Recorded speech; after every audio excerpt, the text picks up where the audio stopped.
Welcome to Hurrdat Sports Radio. And they have it 2-2 pitches hit high and deep to left field, and that ball is gone.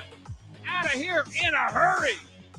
Over on number 21 for Paul Goldschmidt, and he just tied Joe DiMaggio with that home run on the all-time list. Home run number 361. The 1-2 again. Swung on, blasted, deep right field. It's so long gone. And the Phillies lead it on a 3-run homer by Kyle Schwarber, his third home run of the night. Runners lead. Here's the pitch. Swing, fly ball, deep left. Half back, and it's in the basket. A home run. It just skimmed over the top of the basket and stayed in there. It's a 3-run homer for Triolo. 5-0 Pirates. The kid made some darn good throws, some pretty good plays. They did some consistent things that we knew they would do within their offense. A phenomenal game. I mean, it started out, back and forth a little bit, but they went ahead and did what they needed to do. But I love what he showed in his first college game ever. I love what he showed. Well, my dad said that he never lost to them. So every time, this week, he told me, he goes, just so you know, I never lost to them. But no, I know the rivalry runs deep. But, you got to stay focused, the task at hand, and you can't get caught up in everything else. So we just got to worry about playing football and doing our brand of football. Good morning. Welcome into Hurrdat Sports Radio, AM 590, ESPN Omaha, ESPN Tri-Cities. That's DB. I'm Ravi Lulla here on the Pillar Exterior stage. What's up, DB? Hi. How are you? How we doing? Doing all right. Do you sometimes wonder what my first response is going to be when you ask me how I'm doing? Almost every day. Yeah. That's why I do it, just because I don't know what I'm going to get. Sometimes it's fine. Sometimes it's high. Sometimes it's that's about the sometimes we expound a little bit. Bag of salad. Sometimes one-word answers. Yeah. I try to refrain from that. That's no fun. Well, my voice is a piece of poop, but outside of that, the coaching? Yeah. Too much yelling? It's not a good day at the old practice facility yesterday. Oh. Nah. A lot of correcting? Yep. Well, just battling a little entitlement. Yeah. It happens. Figuring out how to practice after a long day off, too. Right. Probably some good eating. We were up early. Maybe a little sluggish. Then had the rest of the day off. See, that's the bad thing about getting the kids out of there at 9:45 Monday morning. Long time. Yeah. Then you got to come back and put in a good day's work, because not real coach speaky, but I guarantee you Columbus will be ready and waiting. Low Creed moment, arms wide open. Got to. Come on down the old highway. What are we going to get on, 92? Is it 92? To get to Columbus? 92 north, maybe? I don't go to Columbus a lot. Yeah. With arms wide open. It's over there towards Norfolk. You know where you're doing. I'm more familiar with. Just kind of veer north over there at Fremont. Yeah, so on the way to Norfolk, we just take 275 all the way up. Do you? So I don't know if you run into. Is it 75 north? No, 275. Yeah. Not 75, because we don't want to go to like Bellevue or Platte Smith or Nebraska City. Yeah, that's the other direction. Yeah. But no, yeah, we would just take 275. Kind of like north. that whole 80, 480, 680, I-80 thing. A lot of 80s. A lot of 80s. Yeah. I don't know what that HD is, but I got 80 of them. Good decade for music. No, it's not bad. No, so it was good. He was very, very surprised in the volleyball world. Last night? All brooms. Yeah. No, all brooms. Yeah. All 3-0s last night. Yeah. That's incredible. I think even Penn State gave it to the Ville in straight sets. First time since 2014 Nebraska's been swept by an unranked opponent. Yeah. That's a long time. They kept commenting on the crowd. I was like, it's okay. Yeah, I mean, we have a different fervor. Yeah, a different barometer. Yeah, for crowds for volleyball. I mean, coming through my television might have been a good Dallas crowd, but as in, well, SMU Dallas. Yeah, I don't know what they're used to. I don't either, but it's hard not to be captivated by the pony, though. I do love. I was talking about that. I don't know. Oh, it's because I was at Miller North last week. Yeah. And I don't like your guys as well. If my daughter was still wearing it, I would. But so no, we were talking about how we really liked the SMU pony, like how we thought that was like the iconic.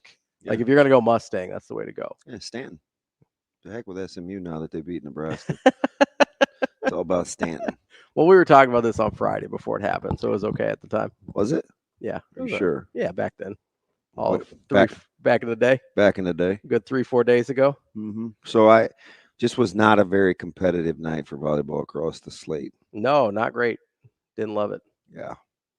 So I'll wait for Nebraska to bounce back, and in the meantime, I'm gonna hop on that Creighton bandwagon because they're legit. They are legit. Kendra Waite won the was it most outstanding MVP, whatever. Yeah, and they get SC coming to town. Yeah, that's a big one. So that's a big one this week. How about that? We like Coach Booth over there. I thought you were gonna say Trojans, and I was like, yeah, some of us do. We don't like Trojans. So, you don't even have to worry about that anymore. You're good. Couple more weeks. Selfish. Wow, they put a clock on it? There's a wait period to like clear the plumbing. Like missing you like John Waite, or a different kind of wait? No, different like Kendra Waite. I ain't missing you at all. Talk about 80s.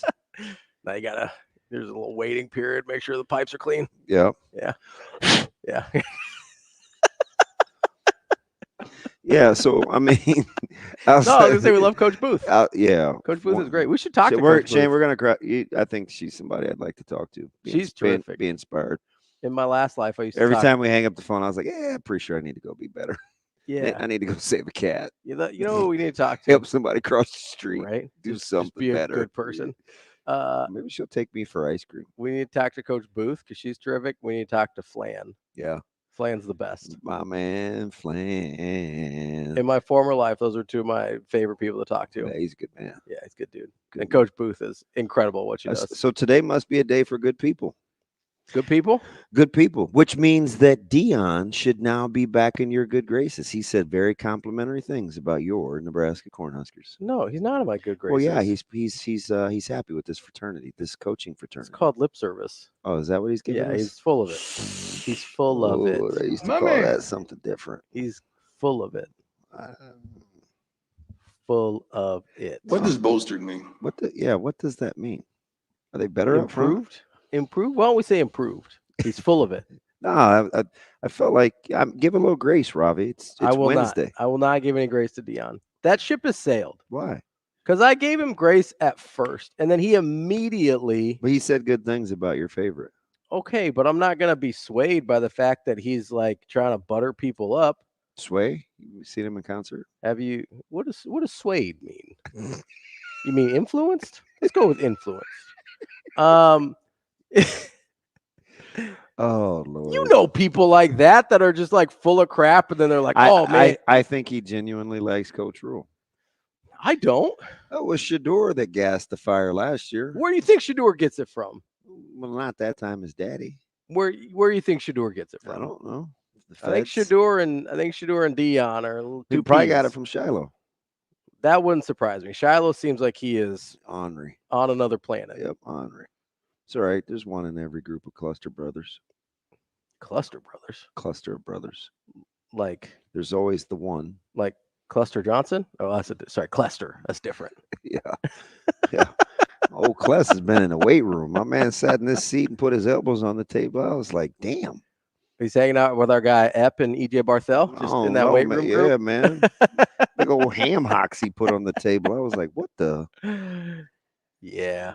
I haven't seen Cluster in a minute. Yeah, well, go ahead and roll tape. We need to cut his sleeves a little bit. You got to get the room in there. Jokers look huge. I remember when I used to need bigger sleeves. I need a job where I can go lift weights all the time. Shoot. On that couple-hour a day plan. You're up at the high school all the time. Just go hit the weight room with the boys. You guys up there sweating, though. I got to wait till it gets cold so I can pack on the pounds like a woolly mammoth. What are you talking about? I'm outside all the goddamn time. Yeah? Yeah, I ain't getting big. Got to eat a little bit. Nah. Remember all those carbs you avoid? Mm-hmm. They're good for some stuff. Not using the restroom in the daytime. Like building, Nope. Building some muscle. Pass. Carbs help out there. Pass, like Shador. Pass. I can't wait to pass see like what Dylan. Can't wait to see what Yeah, good call. What Coach Butler and Coach White come up with defensively. Because you What can about do. Coach Knighton? Because I'm interested in what they look like. Well, he won't be part of the scheme. Play calling, scheme stuff. Well, Okay. his guys will hunt. Yeah. Yeah, those dogs will definitely hunt. Thank you. But he's a stud. That is that's Death Row, man. I know. CEO of Death Row.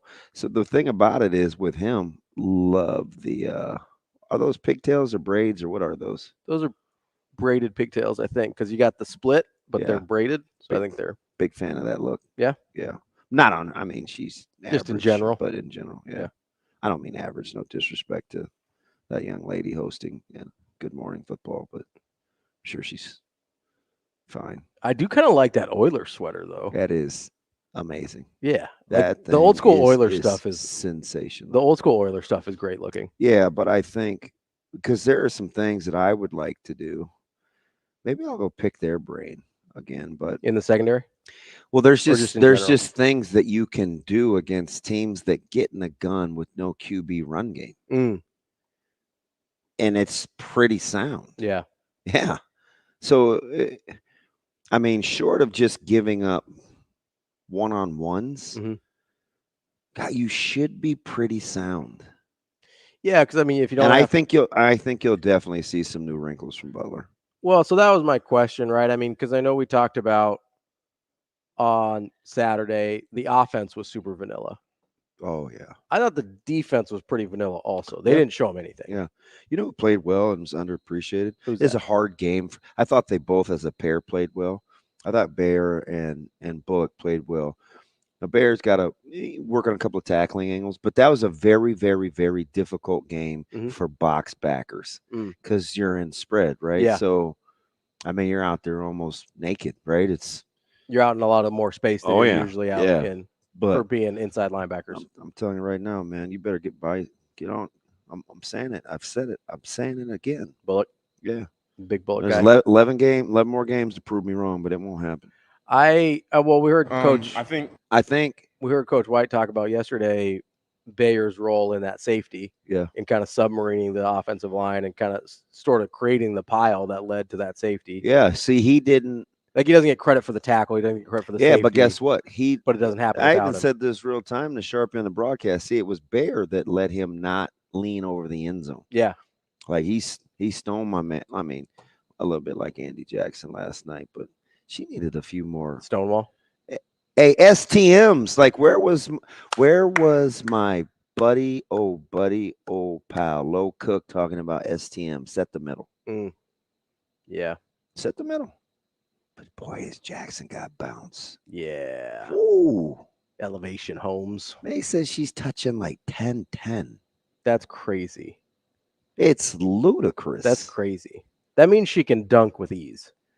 Just bouncy. Yeah. If you're a 10-10, you're dunking two-handed with ease. Yeah, 10-10. That's bonkers. But anyway, back to Bayer. I like the call too, right? Just put the D-line on the move. Kind of slant the strength.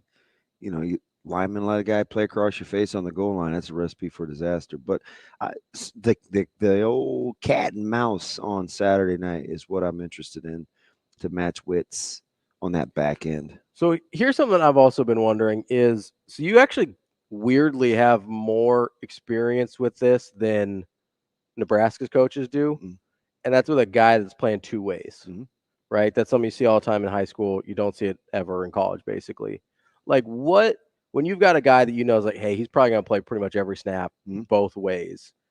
What are some things as a coaching staff that you're like, okay, this is how we make his life as difficult as possible? Anytime you're on the perimeter and you're reading 1 to 2 or high to low, leave him. Get to safety.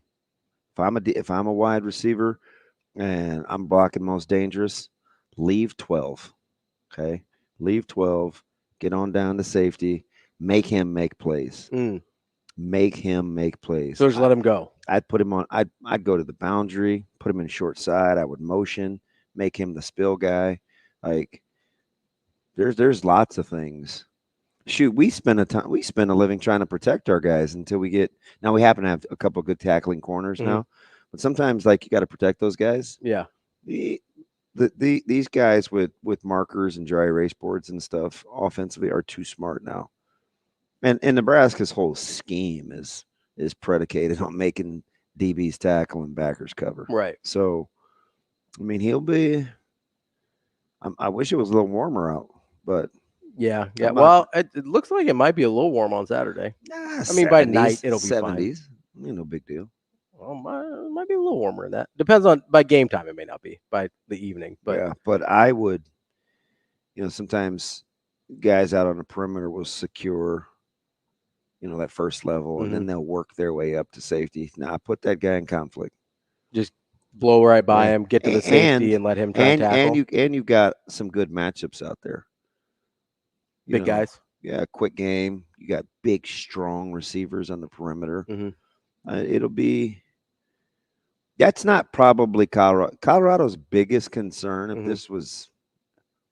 If I was putting together, they have got to find a way to keep Nebraska honest defensively. Because I think the staff is just because you can just ignore the run. I think they're just too good. It's a lot of credit that I'm getting ready to throw out there, but I just too smart, just too smart between the four that. Defensively, if you can't threaten them running the ball, they're gonna get you. Yeah. Now you got some fellas, so on the perimeter for Colorado. Yeah, so they're gonna make their plays. Yeah. And Shador is outstanding within the pocket, so they're gonna get theirs. But I mean, that's the whole. Can Nebraska keep Colorado one-handed? Don't be the medicine that fixes what ails Colorado's run game. Yeah. There's the one thing that I keep thinking about. Who sings Anecdote? Is it Chris Brown? Is it Usher? It's one of those little young dudes. No. J. Cole. I don't know. I mean, Usher's not that young anymore. I get them all confused. He's getting, he's aging. Yeah, he's all right. The one thing I do worry about, because I keep having this sort of, and I rewatched the Colorado-Nebraska game from last year, not that long ago. Travis Scott. I knew he was one of them guys. Astro World, Travis Scott. Yikes. I do remember a couple times last year, which we didn't think was in his repertoire. Repertoire. That almost slipped. Okay, keep going. He did take off a couple times last year. Un, deux, trois, quatre, cinq, six. I was just going to count. That's all I was doing. I don't believe you. No, I was. French. Je me l'appelle. Eins, zwei, drei. Oh, that's German. Vier, fünf, sechs, sieben, acht, neun, zehn. I only know the first three because of Cool Runnings. Eins, zwei, drei, vier, fünf, sechs, sieben. Yeah. Can we do Spanish too? I know Spanish a little bit. Yeah. Tiny bit. That's Uno, pretty dos, easy. tres, Knock it cuatro. off. Knock it off. Cinco. Seis, siete, ocho, nueve, diez. Once, doce, trece. 14. Quince, then 16, 17, 18, 19, 20. 20. Yeah, like how you order your coffee. I haven't had coffee in a while. It has a lot of Italian layover. Yeah. Wait, Italian, because you don't go to Italy. Sorry. It's Italian. I used to go to middle school with a girl. Her name was Diane, and she was Italian, and it would drive her crazy when people said Italian. Yeah. Yeah. Sure. I mean, that makes sense. And I was way back in the 80s when people weren't even that smart yet. I only know how to count like McGuire. 10, 11, 12. 4, 6, 8. Yeah, I mean, 4, 6, 8, 12. So much for needing to worry about. I mean, what number Malachi Coleman's wearing? That was weird. If happened in a hurry. Not really. But anyway. To some people it did. No, But Damon, yeah, I know. Anyway. I mean, if people said India, I'd be pretty upset. Who? Like, is that India? India? India-RE? Yeah, I'd be like, that's. Do you know who India-RE is? I'm familiar with the name. It's a musician, right? Correct. Yeah, I probably couldn't pick a song out, but okay, you could. If Shane wasn't scared to play music for 20 seconds, I would educate you. But of course, it's all right. We can play it during the break. I'll get after it. I'll get after it pretty quickly. We live with the gutless wonder over there. Just not taking any chances. I want you to be proud. Are you gonna take the bait and be fooled by all this nicey nice? No, that's why you asked when you asked me about Coach Dion. Coach Rule's being very diplomatic as well, outside of what he would like from Memorial Stadium on Saturday night. Yeah, Coach Rule is diplomatic. Though we've That- always seen that. That place is gonna be a madhouse. Yeah, it's going to be a bleep show. Like it's going to be a circus. Yeah. Especially because it's a 6:30 kick. Okay, so keep in mind all the old heads that won't have a drop and the young heads that can't have a drop. The average BA in that stadium will be. Now you're gonna have people. They're gonna have a lot of people. You have 40,000 that won't have a drop. Yeah, but You probably have 50,000 that won't have a drop. You may have 60,000. I don't buy that. You're not gonna have Really? You're not gonna have 3/4 of the stadium or 2/3 of the stadium not have a drop. You don't think? No, not at all. I wish we could put that to the test. Yeah, I have no. I mean, I can't. We can't like breathalyze. It just everybody on the seems way like in. 26,000 people drinking is a lot. Yeah, but it seems like 60,000 people not drinking is a lot more. Shane, what do you think? I would call it half. I'll go half. I go 50-50. You're like Sanders and Coach Rule, just playing it down the middle. No, I just think that's a more accurate. All right, so 45K or because I sober. also think that I also think some of the older people and some of the younger people, because it's a night game, wouldn't be there. Like if it's an 11 or 2:30, Where are they going, Ravi? they're gonna watch at home. No, and who are they giving their tickets to? They're gonna sell them to like their kids or put them on the market or yeah, whatever. it's pretty hard. It's not. No, I know. It's not easy to get tickets. I know. Like I think this happened a while ago when the time got announced. I think typically, I could be wrong. Typically, 90% chance you're probably not right. That almost never happens. Typically, with the night games, you get less of the young kids, you get less of the older crowd. Yeah, they're not. I go to Creighton games all the time. Anytime there's an 8 o'clock start or a weekday 7 o'clock start, the old people leave at halftime.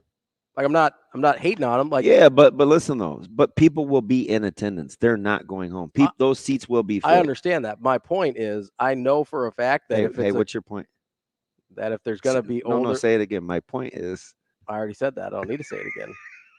I just wanted you to. I just felt like you were preparing me for some some people listen. mic time. drop. No, some people listen the first time. So Or they get to the point. I'm getting there. I would if you didn't quit interrupting me. 85% of your 80-year-olds leave at halftime, and it relates to Nebraska Memorial Stadium by the fact that old people don't like being up late. So they're going to give their tickets away regardless. Yes. So for the late start. So what did you give me the analogy of people leaving at halftime? Because just to set the stage for why people won't come again. Yeah, why the old people aren't going to be there. Okay. Let's give them context. So Leroy and Tim and Malcolm and what's another elderly gentleman's name? Wendell. They'll be giving their tickets to. They'll be selling their tickets either. Mark, Kevin, their grandkids and Steven. Jerome. I'm not gonna go with that one. You think Jerome's a young person name?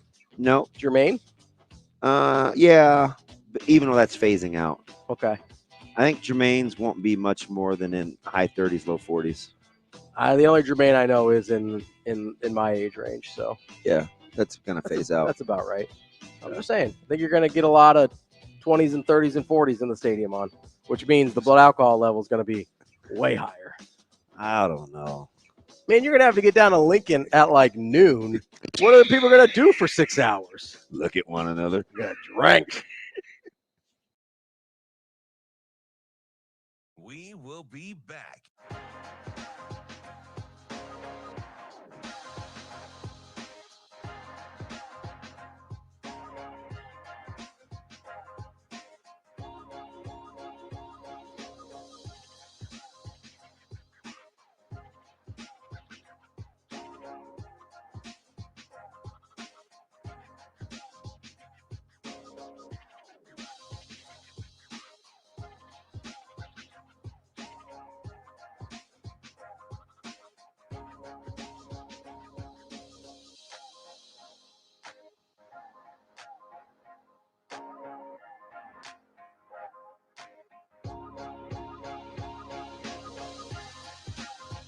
We will be back.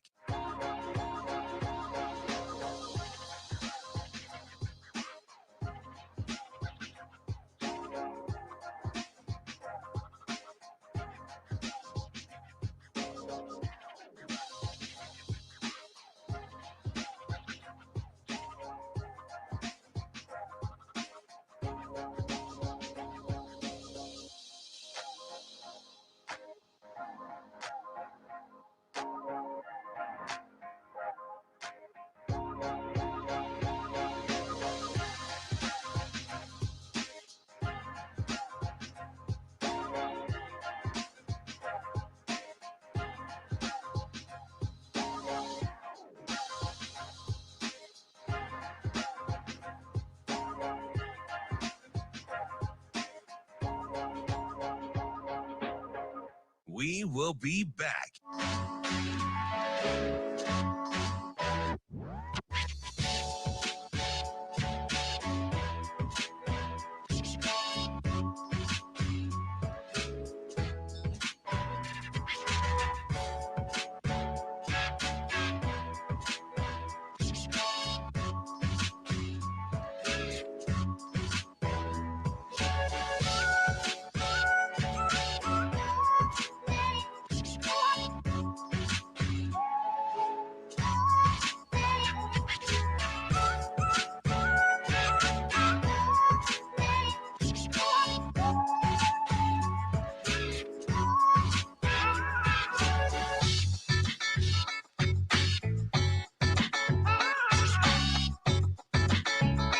We will be back.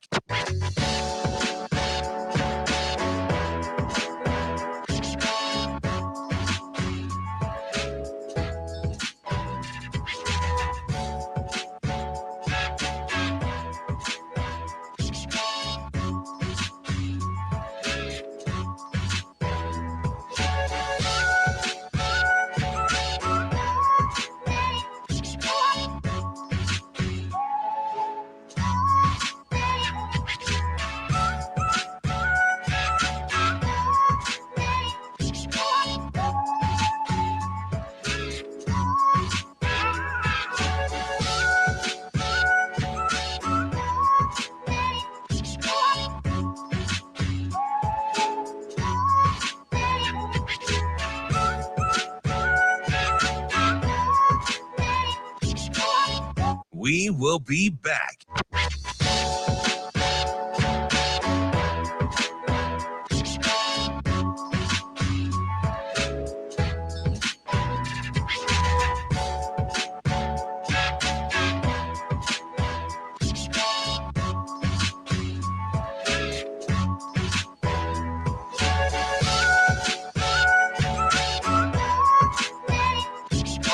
We will be back.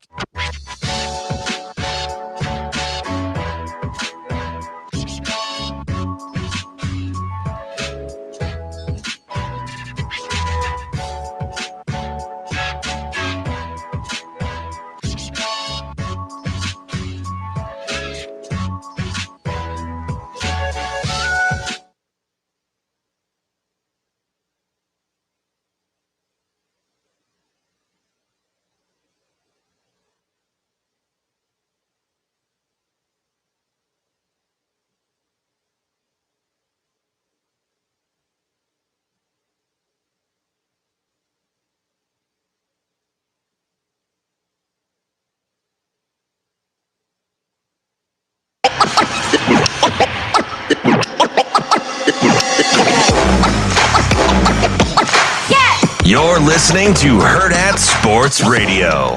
You know, the safety down there. I mean, we're not blitzing Mackay. He's back there reading, and he blinks and he sees run, and he dips underneath the guard or tackle, and he accelerates through the hole, and he creates the initial the pile for the safety to happen. You know, and he's just a really instinctive football player. You know, and again, it's about getting him in position to let him go out there and let him use his instincts, and so. Those little things might not show up to everybody, but like you said, when you go back and watch a film, you really have an appreciation for guys who trust the process, who really believe in what they're doing, believe in their teammates, and then go out there when the lights are on and go and do it. I mean, it's one thing to know it all and stuff in the classroom, but then to see a guy go out there and just play football and be aggressive, those things are fun to watch. We're back here on Hurrdat Sports Radio, AM 590, ESPN Omaha, ESPN Tri-Cities. We're live on Twitter, Facebook, YouTube. The YouTube chat already off and popping this morning. Appreciate everybody chiming in. I don't. Well, you should. There are loyal listeners. We like them. Is this Be Kind Wednesday again? No, it's just we like our people that listen to our show. Oh, I like our people that listen to our show. Thank you for chiming in, our loyal listeners. See, there you go. How'd that sound? It sounded like Dion? About as genuine as Dion. Let's go. I knew you'd pick up on that. One of the greatest tweets ever that I actually laughed out loud about, as you can attest to on air. That's true. He did. Yeah, this is kind of funny because I think this is perfect. Funny. This is perfect. Chris says, By the way, if you'd like to sponsor our Twitter game, like we get enough of them and we read enough of them, you'd get a lot of bang for your buck. So I suggest you go ahead and do that. Or the YouTube comments? Or the YouTube comments, because we do post those too. Do a lot of YouTube comments. So it would be such and such Twitter comment brought to you by Chris C. Chris says, this is hilarious because this is exactly what I thought. Really funny. He says, whenever people ask Deion Sanders about another team or a player, it sounds like a kid who had his book report to present to the class when he only read the back cover. Yeah. That is spot on. That got a chuckle, didn't it? You did. You laughed. You lulled. You lulled. I LOL'd at that off air. LOL. Because that is really spot on. Yeah. Did you hear him talk about Nebraska's offense? In generally speaking. You mean in deep detail? Like maybe a couple plays, but then was like, man, I ain't watching the rest of this. Yes. 100%. Yeah, that's pretty funny, Chris. I completely concur. As somebody who's written more than one paper based off a Wikipedia article, like I recognize a fellow skimmer. Would you I watched this show called Grimm. Yeah. And it's old, right? Because I don't usually watch shows real time, which is why I'm all in on Peaky Blinders. I have some great one-liners. Man, how long did I tell you to watch Peaky Blinders? I got another friend who was telling me to watch it forever, but have you ever wanted to be a bad guy? Oh, 100%. But it's like, it kind of eats at my core. Yeah. I want to be Tommy Shelby. Yeah, 100%. I want to be Tommy Shelby. Yeah. Hey, like that dude. Baller. I love him. I do too. Yeah, but anyway. I like the bad guys that have they still sort of have like a moral compass. Like they have like a moral center. So that's what got me off of wanting to be Frank White. Yeah. Wait. Frank White. Who's Frank Brown? Oh boy, American Gangster. Frank Lucas. Frank Lucas. Yeah. Because he actually sold drugs to black people. So I was like, yeah. Frank Wright, wasn't he? He played at Maryland. Royals. Yeah. Frank White. Yeah, Frank White was. No, he said Reich. Oh, White. You always say White. Didn't we just have this conversation off air? We're not going to repeat. If you want to talk, if you want to talk about Royals, how come you didn't say Bud Black? Huh? Hey, props to me for thinking of that. That's a good one. Yeah. High five, DB. You see, I just gave myself a high five. You give yourself a lot of pats on the back this morning. You feeling good? You doing all right? My elbows hurt. Do you need some affirmation? I do. You good? DB, you're great. So can I say this real quick? Yeah, absolutely. I felt like I need to put myself in the corner. So game's going on Thursday night. Young guy playing. He's playing really, really well early. Mm-hmm. He is the type of person that needs affirmation. So I'm not always the type to give it because I don't sometimes believe as part of the maturation process. Like I should always tell you a good job for just getting up on time or stuff like that. Right? Like my Latin teacher said, you don't get points for not sucking. So my man was like in my hip pocket. I felt like I was wearing him all night. Just waiting. You're just waiting. So I'm like, player blank. Yeah. Like, why are you following me? Hey, how am I doing? Just looking for an attaboy. Man, he said it like 3 times. So the 4th time I didn't give in. This is so bad. Yeah. But he loves me. He actually invited me for breakfast. And I'm like, that'd be kind of awkward. I have to go to work. He's like, how am I doing? You're doing good. Hang in there. And my man put his hands in front of him like to protect like a low blow, as if to say, that it? That it? It's as good as you got? I'm out here with like 37 tackles, and that's the best you got? And in my head, because I'm childish, I was like, yep, that's all I got. Make 1 week 2. Anyway. It's terrible. Shane, Bud Black, not Frank Wright. Frank White? Reich. Frank Reich? Yeah. Buffalo Bills great? Him too. Maryland comeback kid. That's right. Yeah. Oilers, like we were talking about earlier. I just want you to know the man, Jimmy Johnson, watched Miami blow a lot of leads, and they weren't going to do that again. So when he got to be the head coach at Miami with the Hurricanes, he was just going to stay on the gas. That's why he kicked Jerry Fowler's ass all the way out of South Bend until he got fired. 58-7, take that. Yeah, there'll be better days for old Notre Dame. Jimmy Johnson wasn't having it. There haven't really been better days. Dude, how about that poll, though? Your boy is on one this morning. Yeah, you are on one. I don't know. What else would you like to know? You want me to get way back deep in the Rolodex? No, I want to get to TK on the... TK is going to say something boring. Bring TK up so we can talk about CU's front 7. TK, what do you got? Try not to be boring. DB already called you out. I talk to him. Whoa, I good talk to him almost every day now. TK, what do you got for me, I was buddy? gonna be real nice. How did the freshman game go yesterday? He bowled. They lost, so it doesn't count. Oh, fair enough. No, he's. I mean, nobody gets flowers from DB. Nobody. Well, I'd like to win, and it was prep, so it's okay. I'm waiting for them to put. Lose. I'm waiting for them to put it up on Huddle. But apparently, okay. I had a coach. I had a one of the P words. I had a parent of the opposing team text me and sing his praises, which I felt pretty good about because I used to coach his son, and his son's going to be a stud. And from what I heard, his son pretty much stole the show. So if my kid was good and he aided in a win, I'd be very complimentary of the other team too, because my kid got his. Right. Yeah, his son's going to be a stud. Big, strong, good kid for prep. Yeah. Anyway, go ahead. Talk to me. Hey, so I've rewatched both games multiple times. Okay, what do you got? I don't think CU's linebackers can play dead. What do you think?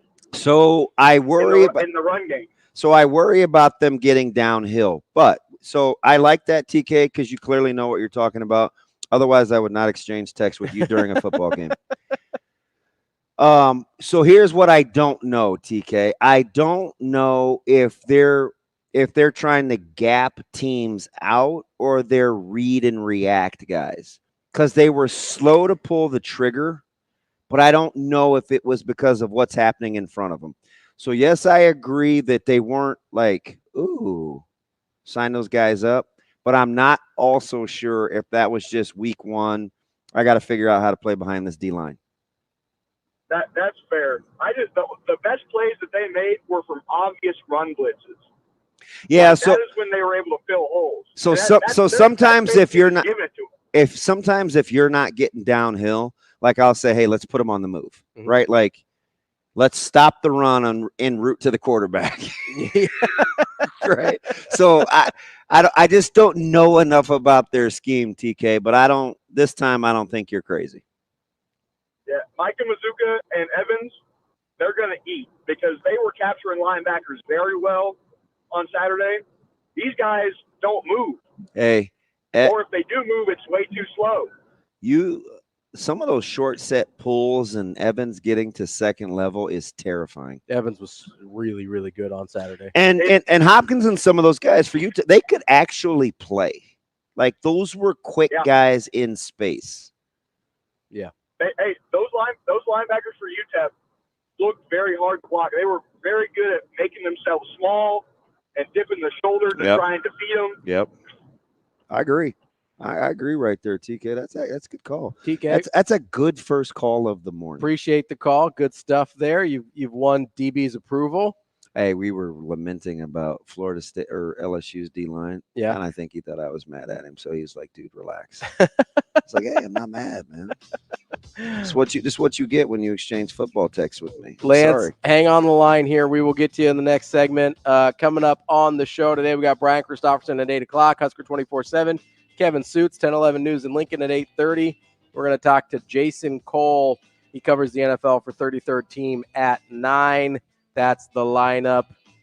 Brought to you by me. You could sponsor that too. Get the tweets, get the YouTube stream, get the lineup. Let's go. Let's go. Write those checks. I'll do that again. Let's go. Let's go. That's DB. He's only giving flowers to our callers, never his co-hosts. It's fine. Or his players for that matter. He's like, yeah, you're all right. It's cool. We will be back.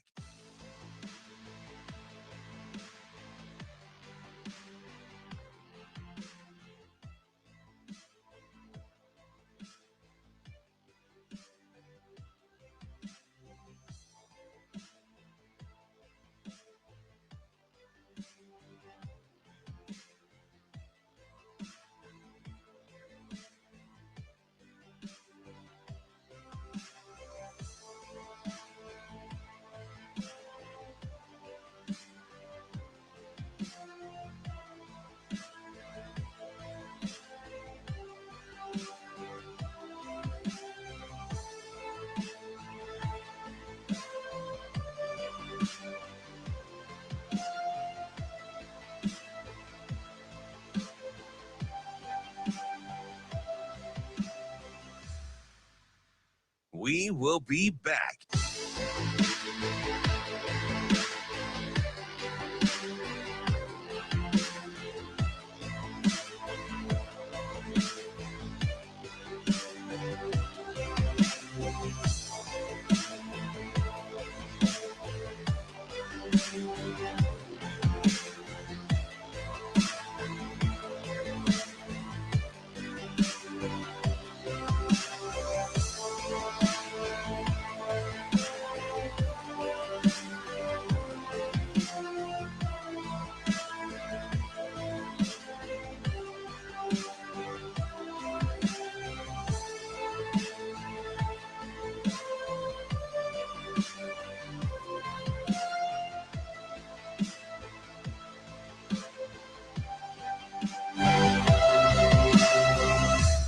We will be back.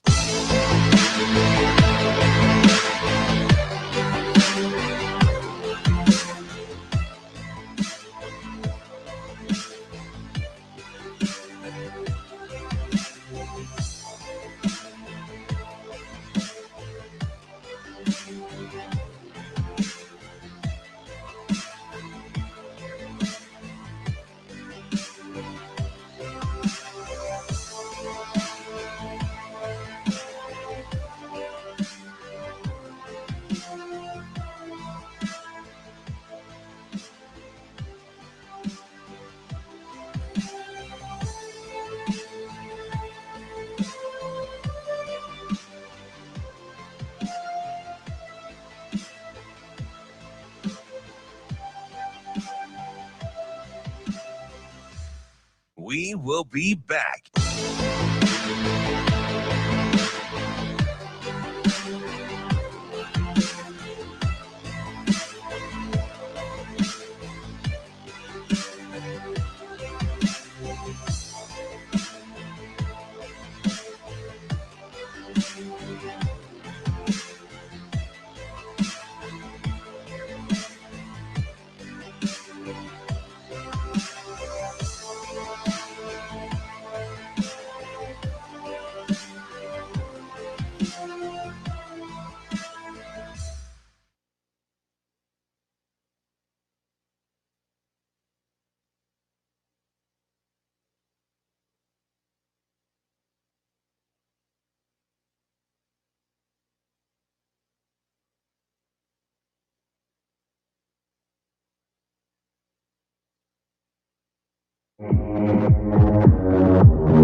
Welcome to Hurrdat Sports Radio. And a single tailback. Now McNamara's up under center. They run a draw.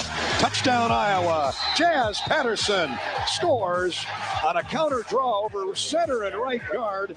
And I don't think he was touched, and they had everybody on the line. So it's 2nd down and 10 after all that at the Iowa State 26-yard line with 1:08 to play first half. Petrus is going to throw it. Lobs it to the end zone. It is caught. Is it caught? Touchdown! Touchdown, Iowa by Charlie Jones. What a throw. What a throw. And what a catch. Wrapping up hour number 1 here on Hurrdat Sports Radio, AM 590, ESPN Omaha, ESPN Tri-Cities. That's DB. I'm Ravi Lulla. We are joined now by Scott Dochterman. He covers Iowa for The Athletic. What's up, Scott? Hey, how's it going, guys? Oh, we're just trying to make it. You'd think our producer, as long as you'd known him, Doc, could have come up with McNamara highlights. Lord knows there were 1,000 of them. That catch you off guard, given the reports coming out of camp? He played well in the second half. Yeah, I saw the open practice, and I was underwhelmed. You know. Well, and I follow you on Twitter, so I was like, uh-oh. Yeah. Uh-oh. I've seen this before, and I saw it last year and kind of the year before that with Petrus and stuff. And but this was pretty rough, and I'm like, I've had enough. And but the first half was somewhat like that. They kind of got in their own way. They had some penalties that killed drives, that sort of thing. And then the second half, they scored real life touchdowns on 5 out of the 6 possessions. And they had gone 196 minutes without scoring a touchdown in a game. Wow. Not since Deacon Hill sneak against Nebraska in like the early second quarter. Why are you bringing up old stuff, Scott? I mean, come on. So, it's like, wow, it's it's like Frankenstein's monster. It's alive. But, I thought, Cade's second half was really good.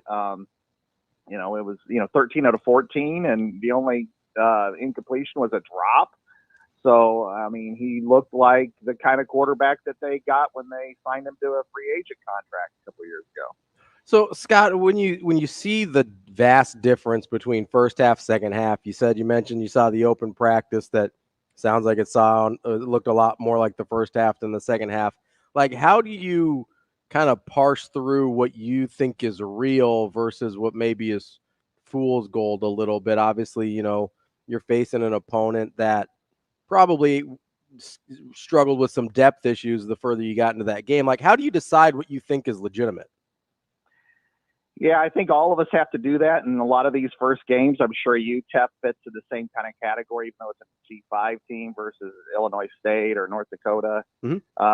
But I think what I look at is, what did Cade McNamara do wrong in the open practice? Well, the factors are that, he had an ACL. He's on a new offense.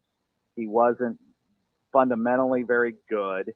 And he was going against Iowa's defense, which is pretty good too. So you have all those factors that kind of contributed to a really bad open practice versus going against an FCS defense and really making some plays. But he also, I would say that some of the differences were that he has a freshman receiver who really emerged in Reese Vanderzee. He's legit 6'4", almost 200 pounds. Goes up, gets the ball. Luke Lachey's there. He looks good. He wasn't even He wasn't in the open practice that day. He's one of the better tight ends in the country. But I also realize and respect the fact that most teams are not going to have the kind of defense that Illinois State has. I mean, so I think what you do is you say, hey, this gives them confidence. They're probably better than they are better than what they were last year. But this week is a blank slate against Iowa State, which we'll see how much consistency they can have on offense to know if we're just saying, all right, it's better because last year was the worst in Big Ten history, or it's actually, this isn't so bad. So let me ask you something, Doc, because maybe he's not 11 for 120, 10 point whatever average good. But I do think Caleb Johnson is really good, especially with his ability to make people miss and crease guys. What do you think's portable about his game that we saw week one, considering we only saw it in kind of flashes last year? He came in the second half because he was suspended for the first half for missing meetings. What he can do is, I mean, he's big, he's physical. When he hits the hole, he hits it hard. He's kind of a long strider, kind of runs a little bit upright. But when he gets going, there's just no way there's not a real good way to stop him. He's just physical. And so that's really what he did so well. And last year he had big games, and then he just kind of disappear a little bit. And I think the one thing they've got is they do have a stable, they could go running back by committee and go pretty well. I mean, Kamari Moulton was the starter. He's a redshirt freshman. He's quicker than all the other running backs and fairly physical. And then LaShawn Williams has only played sporadically because of some injuries, but Caleb Johnson has the most upside out of the three. And if he could just break through, he's like 80% a great running back, but there's just that I like extra that punch that he just needs to have. The finish. I think the finish for him is what he needs to do. And Lavelle Betts feels the same way, who played in the NFL for 10 years. And so he's just about there. It's just, push through at the end. And I think if he can do that, I'm not saying he's going to be one of the best in the Big Ten, but because that's a great league, but I think he could be one of the top 5 or 6 of the Big Ten. We're talking with Scott Dochterman from The Athletic. Scott, obviously you got the big rivalry game coming up this week against Iowa State. As you kind of go into that, what we've seen this game play out in ways that are really unexpected several times over the past handful of years. Like what goes into that in terms of, is it just the emotion and familiarity, or what do you think goes into that being such a, I don't know if crapshoot's the right word, but it seems really hard to predict how that's going to go on in a year in, year out basis. Well, the line doesn't seem right for one. That's for sure. What, 2.5? Is that what it is now? Or I don't know how Iowa isn't favored by more in Iowa City. I mean, I guess it's the rivalry, but Iowa owns those guys. It just seems like they're begging you to take Iowa. It's kind of scary for me. Well, over the years, I would say that this series kind of parallels what Iowa-Nebraska is. I mean, when you look at the records and you look at the teams, and you wonder, how is this game so close? And yet it is. Yeah.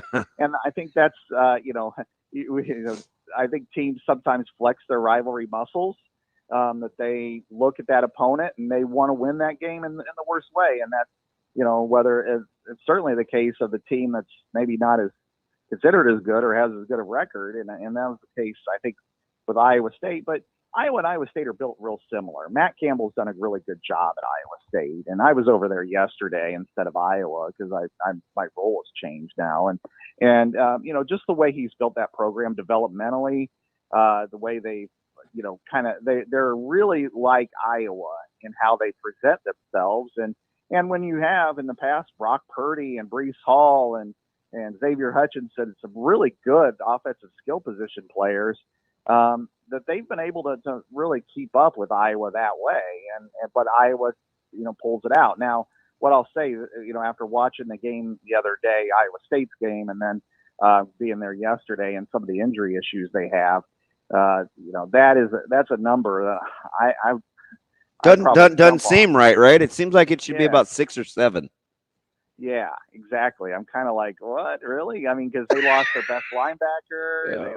Their second best linebacker is out. They North Dakota had a 12-minute drive on them, so it's like, what am I missing here? What's going on? And it's always tough, but again, Iowa State's going to come to Iowa motivated and they've got some good skill position players, no doubt. They've got the best skill position players of either team. It's just a matter of, can they penetrate Iowa's defense more than just once? So, Doc, let me get you out of here on this, at least from me. Obviously, with the suspension and however long it took to arrive at this, given when the infractions allegedly actually occurred, that's one thing. But how much of this kind of start with Coach Ferentz, it's like, you know what? Like, it's hard for me to take this serious. Good thing Iowa is just Iowa, right? It just seems like the way that they go about doing business leaves them unfazed by how whatever is going on behind the scenes. How much of that is portable in this upcoming season?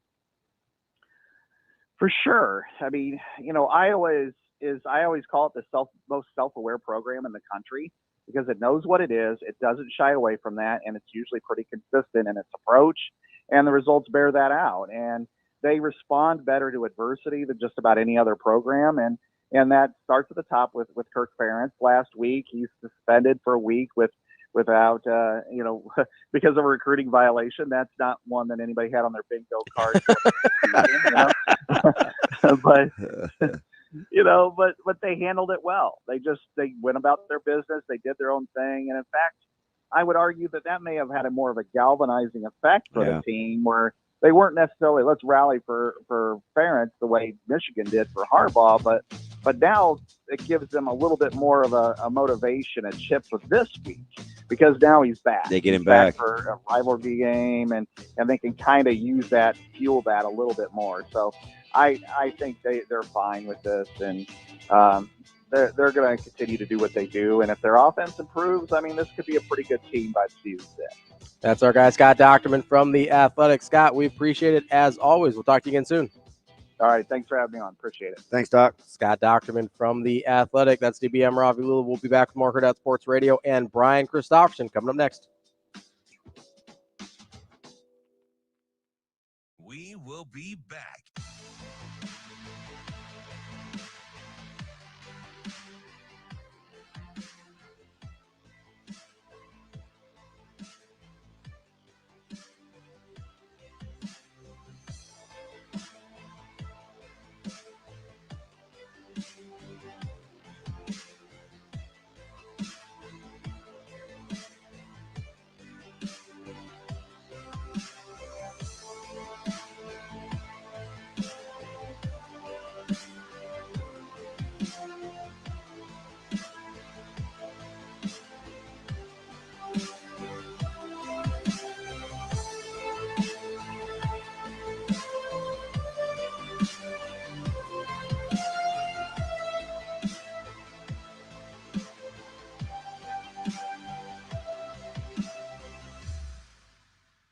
We will be back.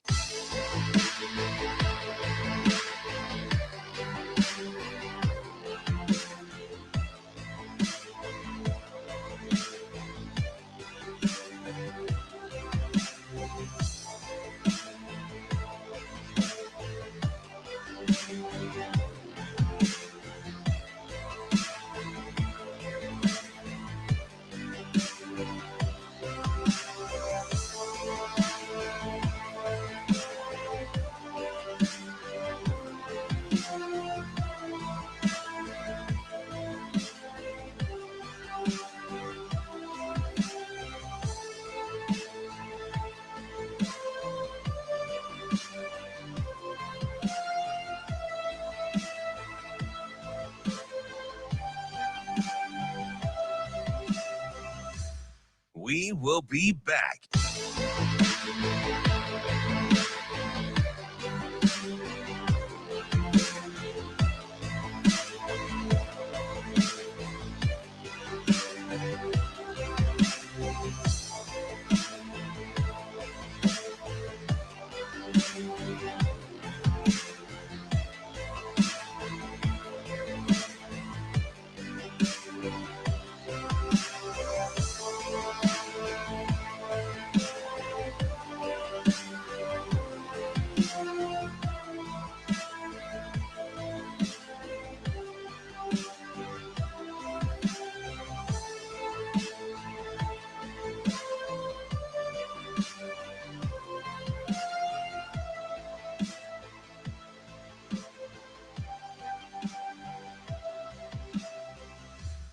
We will be back.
You're listening to Hurrdat Sports Radio. Here is Husker 24/7 senior writer, Brian Christopherson. Yeah, you got guys and walking into Ace Hardware without their shirts on. Brian Christopherson. We got a pretty good sewing circle in this state. Brian Christopherson. To me, it's like crunch time, baby. Here is Brian Christopherson. It's similar. You can see some of the new wrinkles. I think it's really cool to see, what they put on tape in terms of you can see who they're trying to attack, where they're trying to get the ball to, trying to really attack coverages. So, they're going to be a big challenge, really explosive offense. And obviously when you got a quarterback of his knowledge, his experience, his talents, it's going to challenge the defense. So we got our work cut out for us.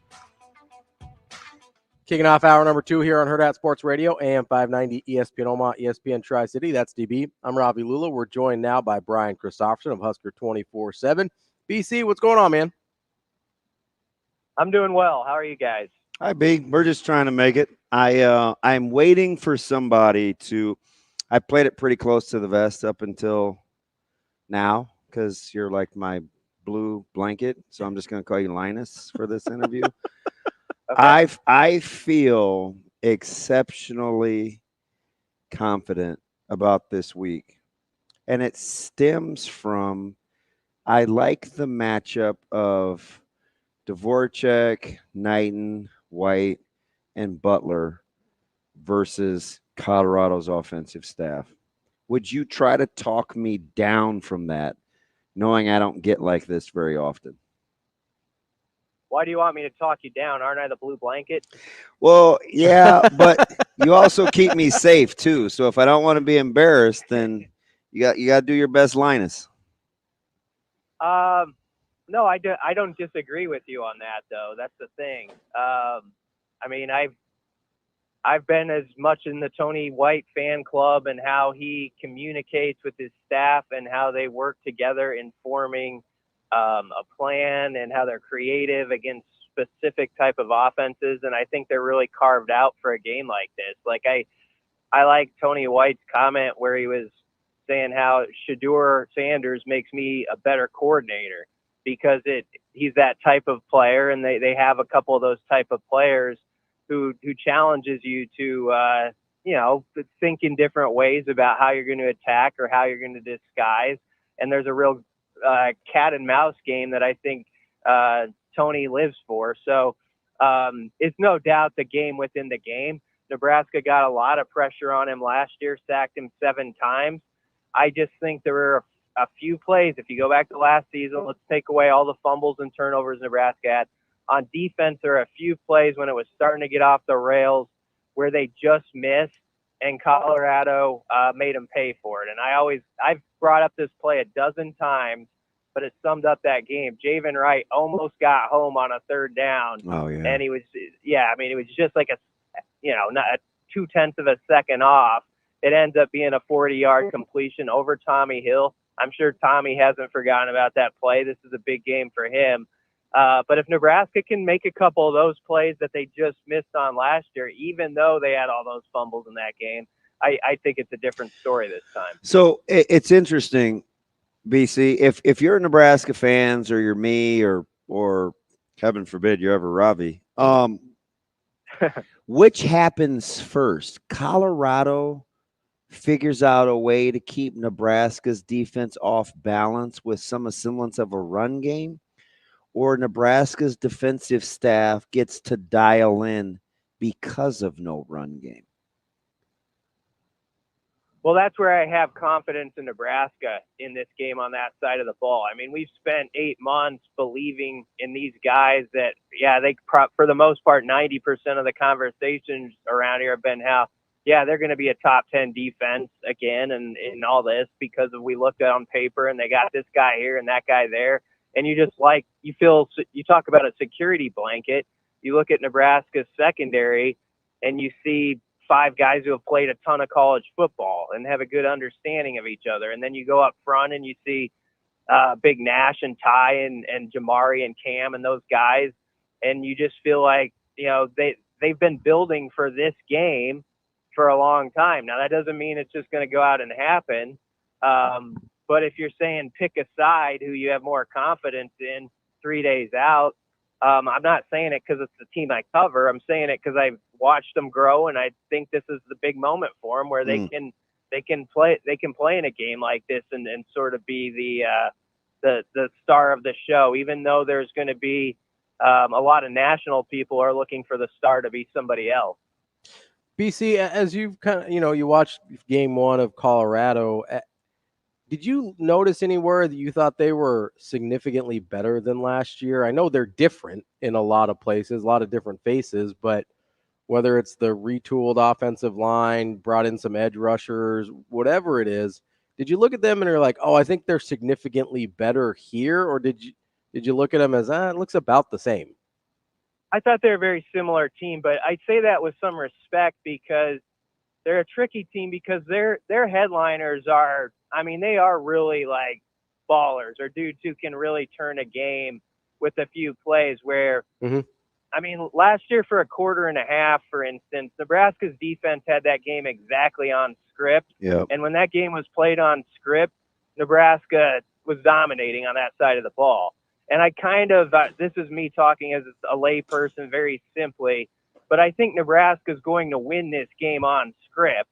I think there's going to be some plays where Shedeur goes off script. You saw it even last week where he'd backtrack like a video game almost 15, 20 yards. It's incredible how he gives ground and still gets a positive. Yes. And so he is a very unique player in that way, where more times than not, it comes out golden for him and that offensive side of the ball when he is kind of running around and doing some stuff. Even though he's not like the greatest runner in the world, he does have an ability to just buy that time. He's got gifted receivers out there who you can't cover for a long amount of time. And so if I'm saying, okay, there's something about their game where I really respect it and I think you never know, it's when that thing gets a little bit off the script and there's going to be a crazy play or two. Does that play end up being where he makes a mistake, throws a pick or something, or is it a 45-yard down the field where Jimmy Horn's like wide open suddenly, you know? So that's the part that I think you worry about a little bit to bring you down just a little bit from the Husker high going into this one. Yeah, I think it's critical that because one of the keys, and sometimes you don't get it unless you get all 22 or they're in your guys' seats with being in the press box, is if Nebraska's disciplined enough to not turn guys loose over time, right?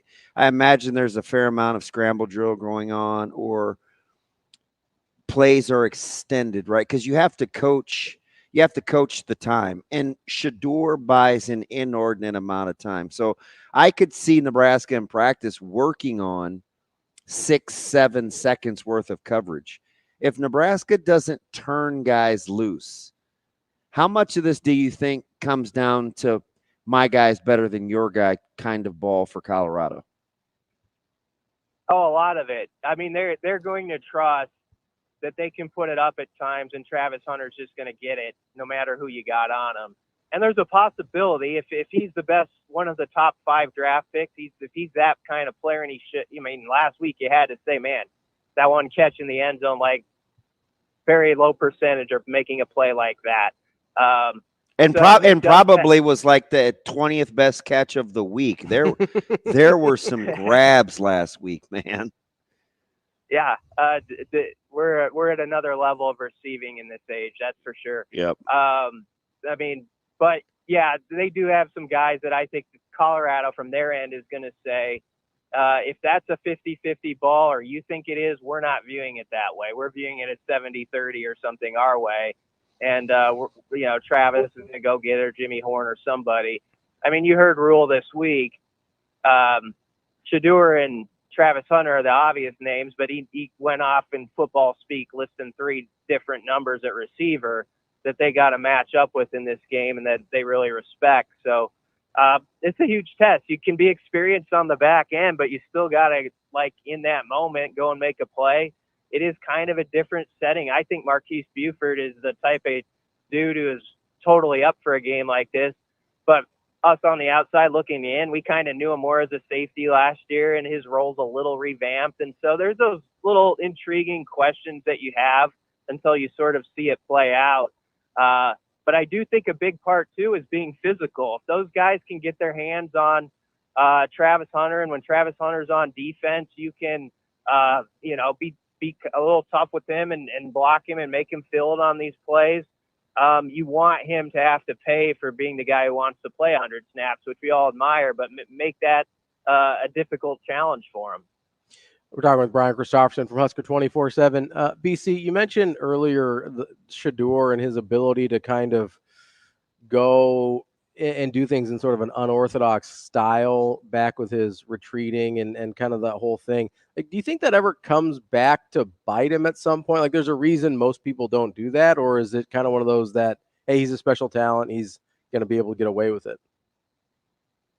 No, I think it could bite him at some point, and that's where I get to that part. There's going to be like a few plays in this game where he definitely does that, right? And so let's say he does it 3 or 4 times, most of those plays going to be something where it ends up being a massive explosive for Colorado? Or could it be what you're talking about? And I think that this is totally possible too, where Nebraska is so well schooled, they've been built for this, even on that scramble drill type of stuff, it ends up being a calamity for Colorado, whether it's a big loss or something like that. I think he'll make a play or two like that. I also have no doubt that Nebraska might hit him for like an 18-yard loss on some play. I think that's the type of wild game we're in for.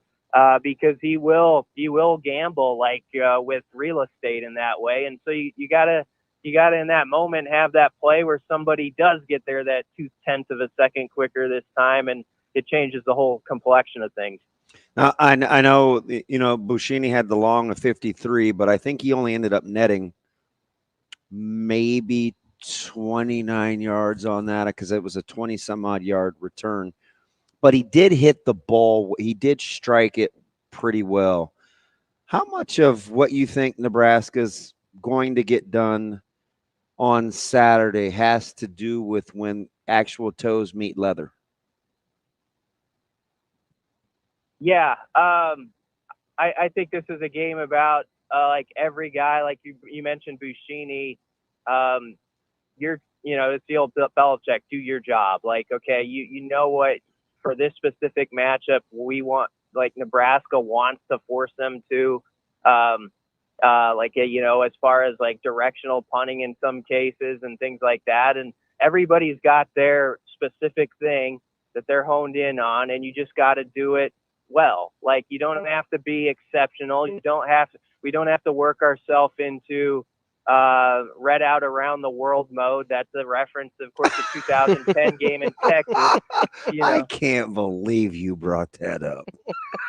Well, wow. I think on the outside, like, Husker fans are so geeked up for this, like for reasons completely understood by me, that the key is for those inside the walls to really do what they're talking about with the process and just, like, make it Tuesday. If you did what you did well on Tuesday, do that well just on Saturday night, and you'll probably take the results and like them. So whether it's Buschini or anyone we go down the list with, I think that's what you got to do. You got to be in that mindset. Guys are talking the right talk, I'll tell you that much. And Mekhi Bayer, by the way, if you happen to see that interview, there's a dude who's like beyond excited to go play this game. Yeah, he's a total Superman crush forming here with Bayer and Bullock, but it all starts with Dvorak. Like, he's so underappreciated. I think Rob is just kind of a sappy moment. I think he's pretty incredible. I do, BC. Dvorak is a stud. BC, you still there, bud? Oh, he may have hit mute. I think he got a little uncomfortable. And maybe he got choked up too in my man crush. He got a little uncomfortable with your man crush moment. It's like, I think I might be done here. He's like, shoot, Kleenex says bless you. Shane, did we lose B Sizzle? I'll there he is. Sorry, guy. You can hear me, guys? Yeah. What'd you do, BC? Sorry, well, I'm on the road, not on the wife. I'm not on that. Don't use that clip. I mean, good for you, but that's totally going on the cross thing. Oh gosh. I'm on the road with my wife driving. She's with you when you said that? That's incredible. I'm busting in and out a little bit. She's like, yeah, you wish, BC. You wish. Anyway. So DB was just waxing poetic about his love of his life, Rob Dvorak. I don't think he asked you a question. I think he just ended it with, he's pretty incredible, huh? Did we lose him again? Yeah. She's probably like, try to focus now. hanging up on the Bluetooth. Let's try an effort, BC, again for the last few minutes here. Oh, what a classic. The best part is she was in the car when he said that. Yeah. That kills me. What do they call? What do they call it? Is that a Freudian? Freudian slip. Freudian. Yeah, Freudian slip. Oh man. No, I'm actually glad he brought up the red out around the world. No, I'm not. I am. I'm glad he brought it up. Why? Because you like trauma? No, because I think you have to emotional distress. I think there's is he back, Shane? Yes. Okay. BC, I was telling DB that I'm actually glad you brought up the red out around the world thing, because I think a big part of this game is being able to be at a point as a program where you can say, hey, this is a big game and it's not too much for you. And I think that my first thing that I go to when I think of that is the Red Out Around the World, where Nebraska made it into this big thing. And they probably made too much of it, to be fair, because I think that first video came out in like May, which is probably Knock it off. overdoing it. But I think it is important as a program for them to get to a point where they can just say, hey, this is a big game. It matters. Let's go win. Yeah, exactly. And, the reference that we're making here, I made, is not something any of these kids even know about. So that's the good part. But I do think in general, it's been something Husker football has sort of, labored with a little bit, sort of just playing like, I think that's what Rule has built over the whole off season is like, trust your training. You're going to work for this and do the type of stuff Monday through Friday that has you ready to not be surprised by much in the game or handle a specific 3rd and 3 and all these scenarios. They've worked through them all off season. Now you just got to trust it and execute. And like you're saying, Ravi, not make it more than it is. And I have to say, I don't know when I cut out, I said an unfortunate line before I cut out where I misspoke, but I do think talking to the guys over there, at least it sounds right. Like it sounds like a team that really buys in the rules process, and they're not acting like it's a bigger game than any other game. Although I did mention as I was cutting out Mekhi Bayer, he was certainly fired up. He said there's going to need to be 2 guys that cover me on kickoff. They better know that. So he's ready for this one, and I'm sure deep down a lot of guys are. But you just have to have that balance, and I think they can do that. How much credit or are you looking forward to maybe them taking a cue from Coach Rule? He hasn't taken the bait all off season. He doesn't get into the Dion drama, not the Suns drama, not the line of demarcation for winning or losing this game drama. Like, if you talk about model behavior, him handling the pressers for this particular game, he says, no, this isn't a measuring stick. It's one more. Like, just his demeanor and delivery. You think the guys are keyed in or queued up to that so far, BC? I think so. I thought it was a master class by him Monday in diffusing that topic right away. Like from last year's game and some of the stuff that was said on their side in the post game. And I give him a lot of credit for that because it got a little personal, I thought, on the other side and stuff that honestly wasn't true. And so for him to not get caught up in that, just understand that, to the victors goes the chatter sometimes, and they won last year, and so goes it. I think that sets a tone for your team. But I also think his guys in that locker room, they know that situation from last year. And as much as you just say, well, it's just another game, that is in the back of their head a little bit. And they love that coach. I feel like they really care a lot for Matt Rule and that staff. And no doubt, not just for themselves, but I think for him a little bit, they'd love to go get this one. But you just got to stay within yourself and do your job again, like I said. And then you can enjoy the other stuff after it's all over.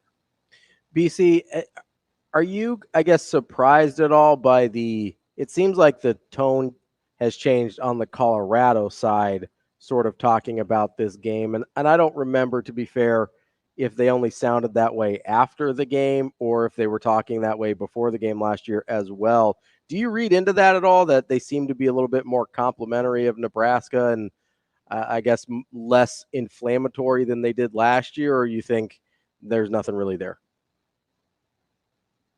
I don't know that there's anything there. I don't know what's going to happen Saturday. It'll be interesting if there's any emotions before the game at midfield or any stuff like that. Nebraska just can't get caught up in that or worry about it. The crowd will be loud enough to give them that advantage and that bite that you need.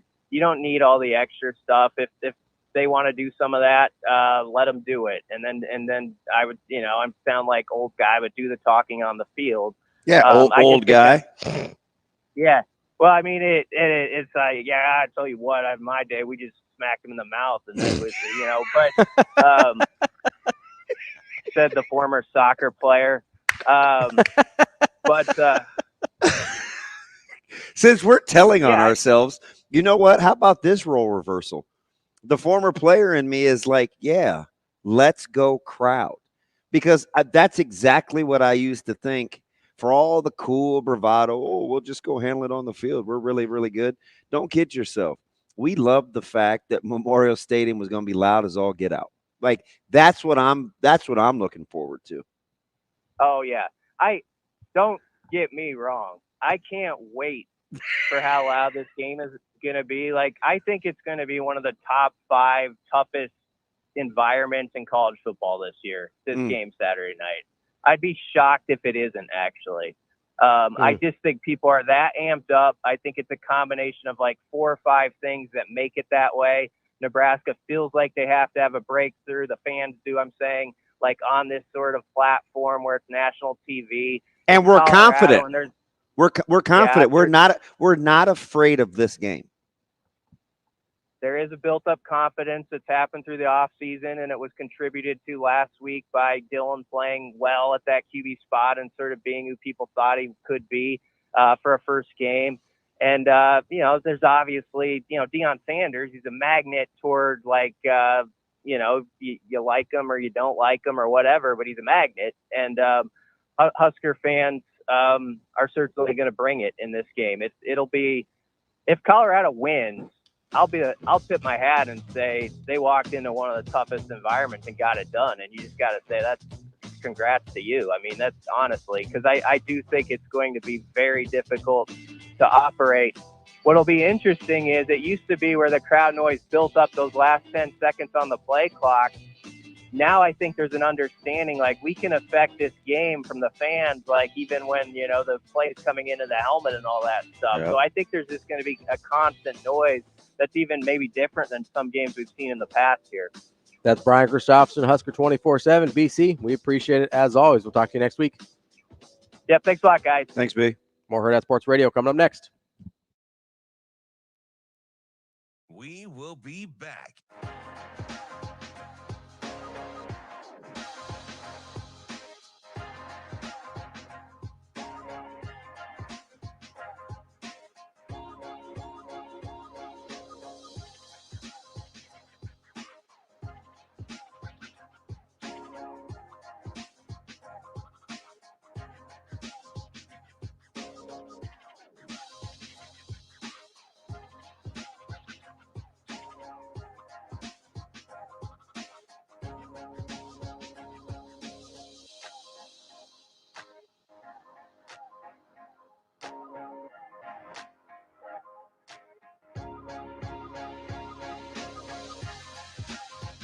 We will be back.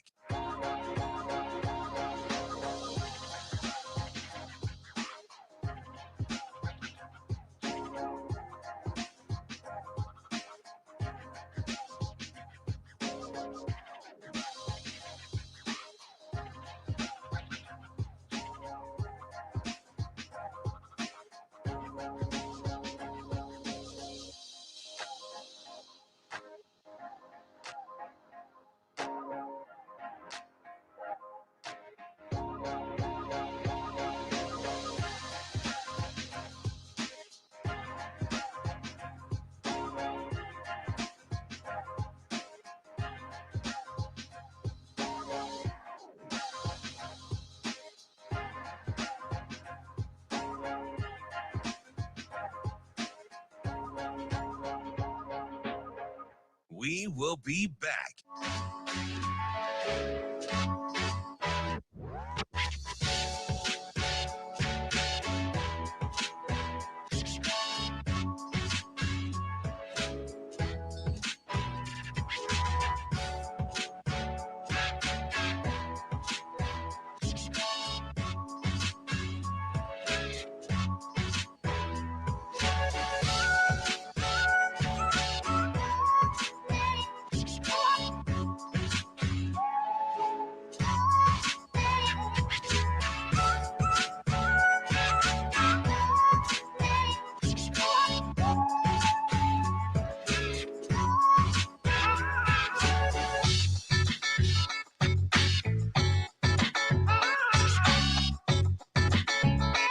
We will be back.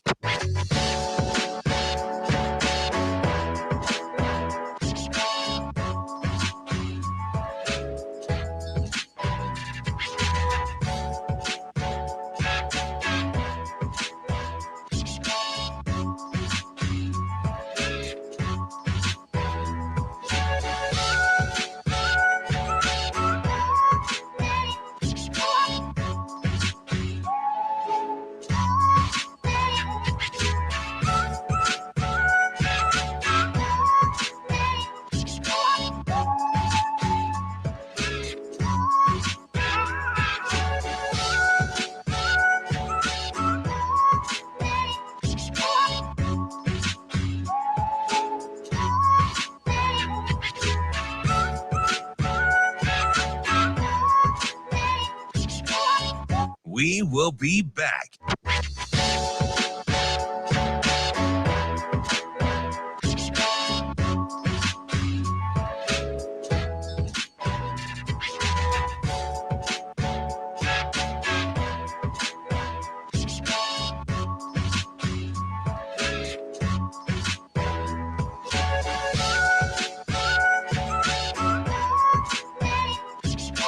We will be back.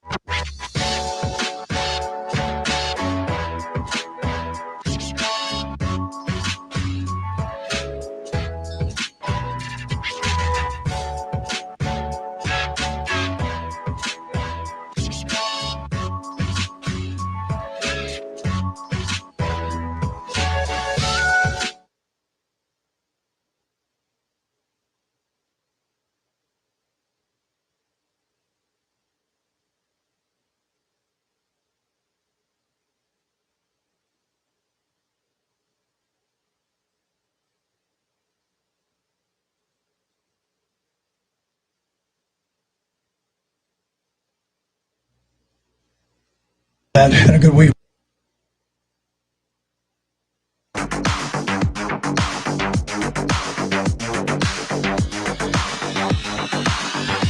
You're listening to Hurrdat Sports Radio. I don't know. I haven't really been thinking about it like that. I'm putting the focus on us. I'm not focusing on them. Everybody wants to make the game about them and whatever.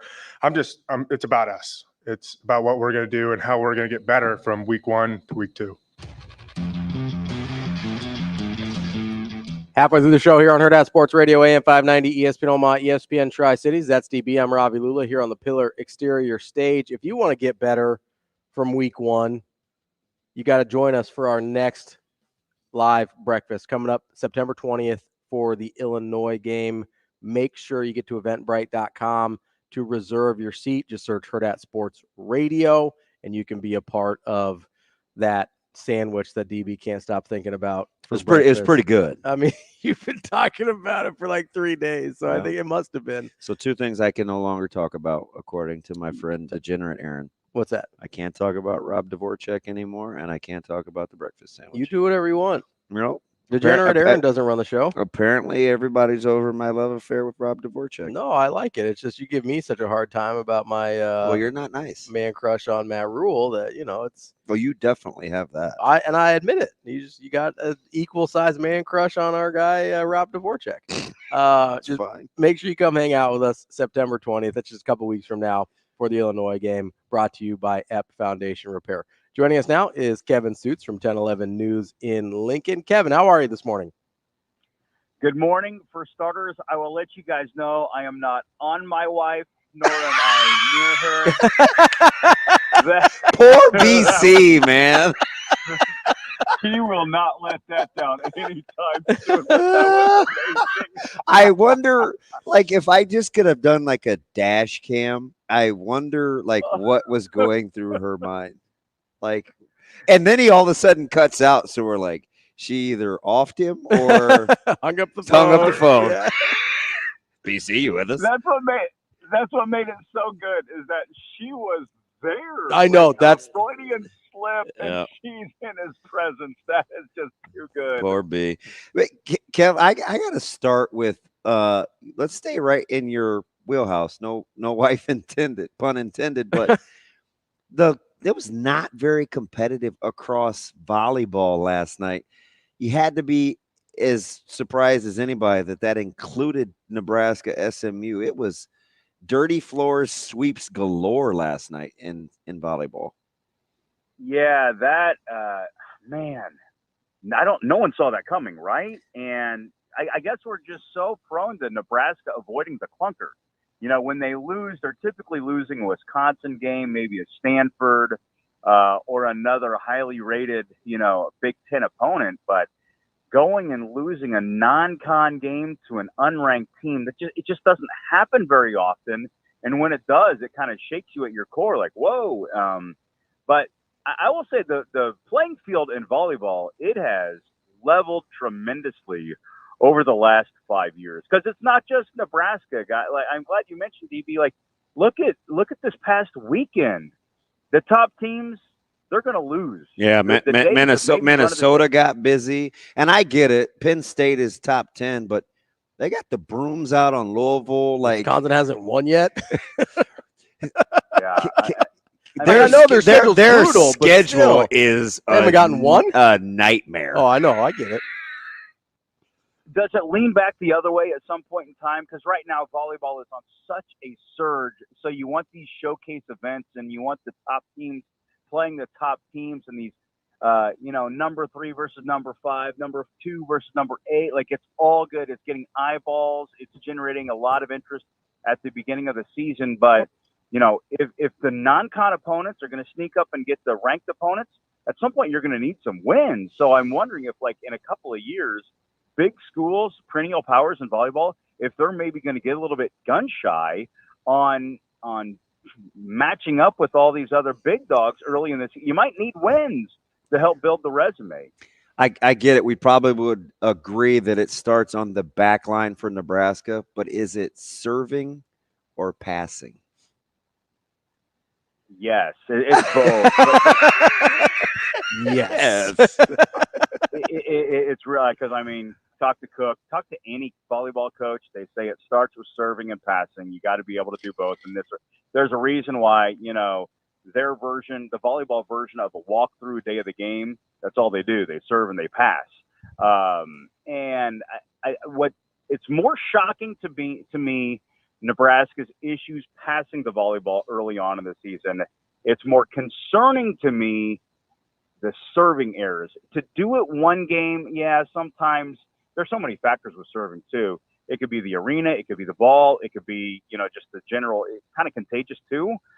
But this isn't just a one game outlier thing. It's been pretty consistent over the first week of the season. That's the long-term concern for me regarding this team with Nebraska. At some point, you just got to get the serve in. And I know Cook wants to keep those girls aggressive, and that's going to be a big part of their success later in the season. But it's got to get shored up pretty quickly. Can he have too many options? Absolutely. In a football context, the thing, not to get off topic here with you guys, but with Nebraska doing the 4 running back situation, I get it. I like it. But the issue is, how good of a rhythm can you get in if you're rotating 4 different guys? So in the volleyball version of that, how good of a rhythm can you get in as a hitter, especially in volleyball, because the setter-hitter connection is so vital to offensive success. And if you're rotating and trying different personnel groupings, it can actually be a detriment. So yeah, you can't have too many options.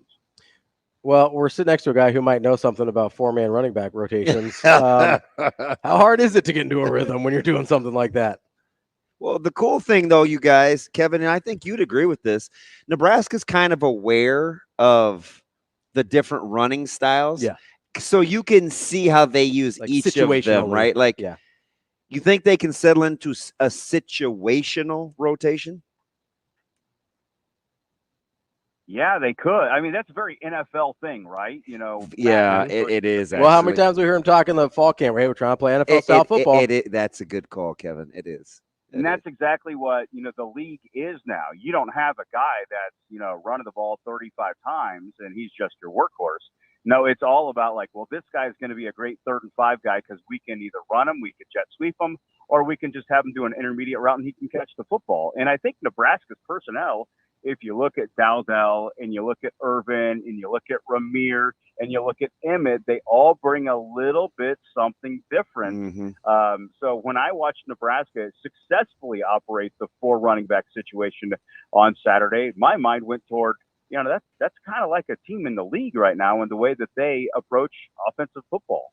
Kevin, not to give you whiplash here, but to go back to volleyball for a second, you said something about kind of the options that, or DB said it, I don't know, one of you said it, the options that Coach Cook has and kind of the chemistry that needs to develop. And there's a part of me that wonders, and maybe tell me if I'm giving too much credit here.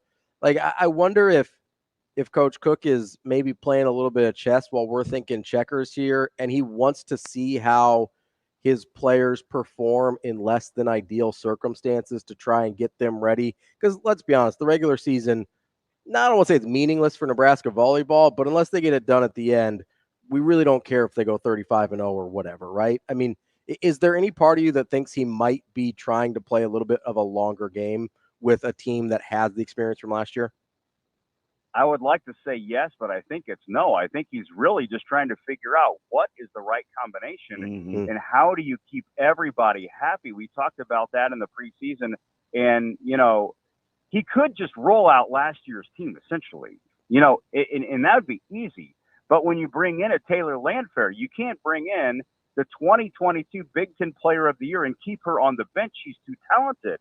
However, she's still learning the culture. She's still learning practice, and she's still establishing connection with Bergen Riley, the very talented setter at Nebraska. So it's a little bit complicated, and I think that John is truly just trying to figure out, like, how does it all work? How does everybody stay happy? And what puts us in the best chance to be successful? But keeping everybody happy is a huge part of the conversation. Kevin, let me jump to Saturday because I had to kind of catch myself, right? I'm this old school, old fuddy-duddy, and I'm like, just line up and play the game and control the controllables. But I'm not going to kid you. I'm excited about the crowd. Something or nothing, the environment that you think Colorado could be walking into when it's all said and done. Saturday has the potential of being one of those nights that people will remember for years on years. Kind of feels like that. So much of that is contingent on the result, right? Because we do remember some games where the place was hopped up and then the result didn't come, and it didn't go all the way the distance. But I feel like it's a night game. It's a rival. Keep in mind, Nebraska, Colorado, when's that happening again? We don't know. Yeah. This could be the last matchup between the schools in a long, long time. And it's the first big game for Rio. There are just so many things that line up. And I even think about what's it going to feel like Saturday morning. Everybody's going to wake up, they're excited. They've got all morning, all afternoon. Everybody's going to have a good time. Lincoln, I think, is going to be a buzz from the sun coming up, and then toe meets leather at 6:30. And I anticipate that place to be charged up. And I do think it really has so much potential to be a day of Nebraska football that fans will talk about for years to come. That's Kevin Sjuts, 1011 News in Lincoln. Kevin, we appreciate the time as always. We'll talk to you soon. Thanks, Kevin. Be well, boys. More Hurrdat Sports Radio coming up next. We will be back.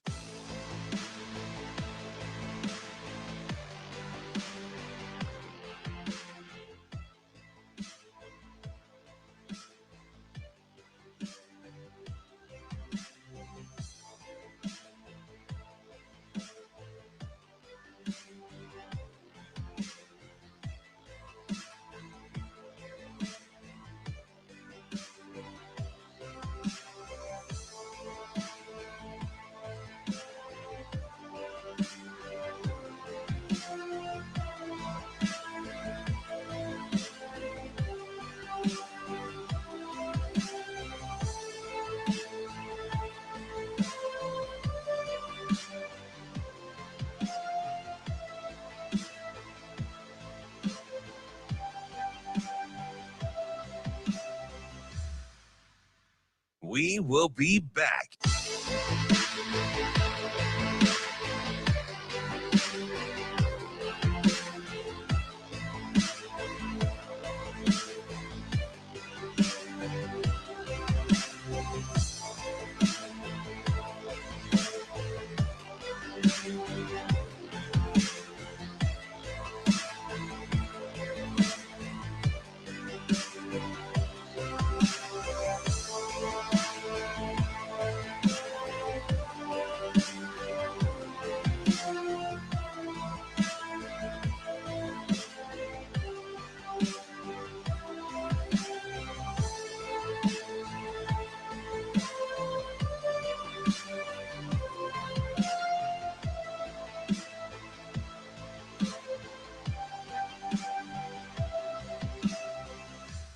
We will be back.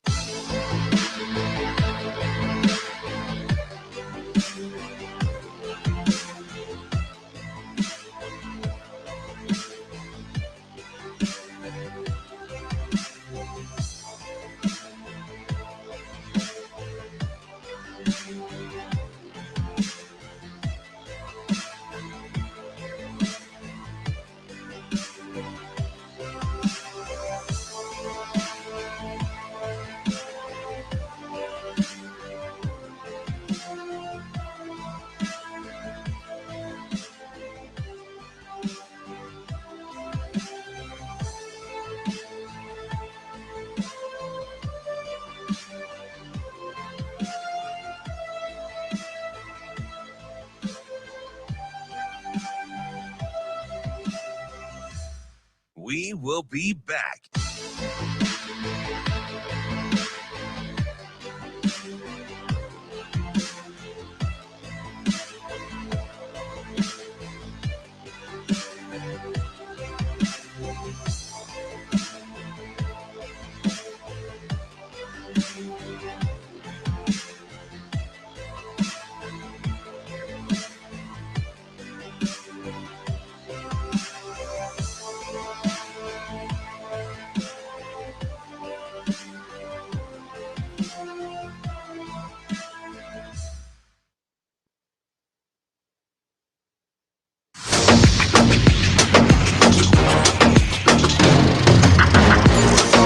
You're listening to Hurrdat Sports Radio. I think just any other game, just except there's going to be no sun out and lights instead of the sun to see. So, yeah, I think just business as usual. And our fans will show out like I know they will. And one of the best atmospheres in college football. Wrapping up hour number 2 here on Hurrdat Sports Radio, AM 590, ESPN Omaha, ESPN Tri-Cities. That's DB. I'm Ravi Lulla. We're brought to you by our friends at Team Jack Foundation. Make sure you get to teamjackfoundation.org so that you can get involved with helping them find better treatments and one day a cure for childhood brain cancer. Current treatments are almost 50 years old and can be incredibly toxic to the children. Even if they survive the cancer, it can cause lifelong issues. Let's try and fix that with our friends at the Team Jack Foundation.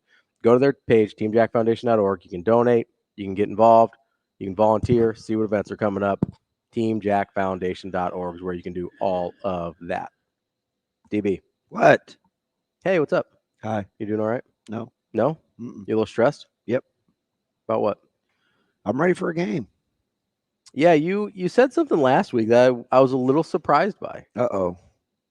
Feel free to not listen to every little thing I say. Well, it would make less of a good show if I didn't listen to you ever. It's an unbelievable surprise. It's a good point. I try and listen at least 10% of the time. All right. So what was the revelation? So you said that you... Because you know that book is not plural, right? People sometimes say revelations, and I'm like...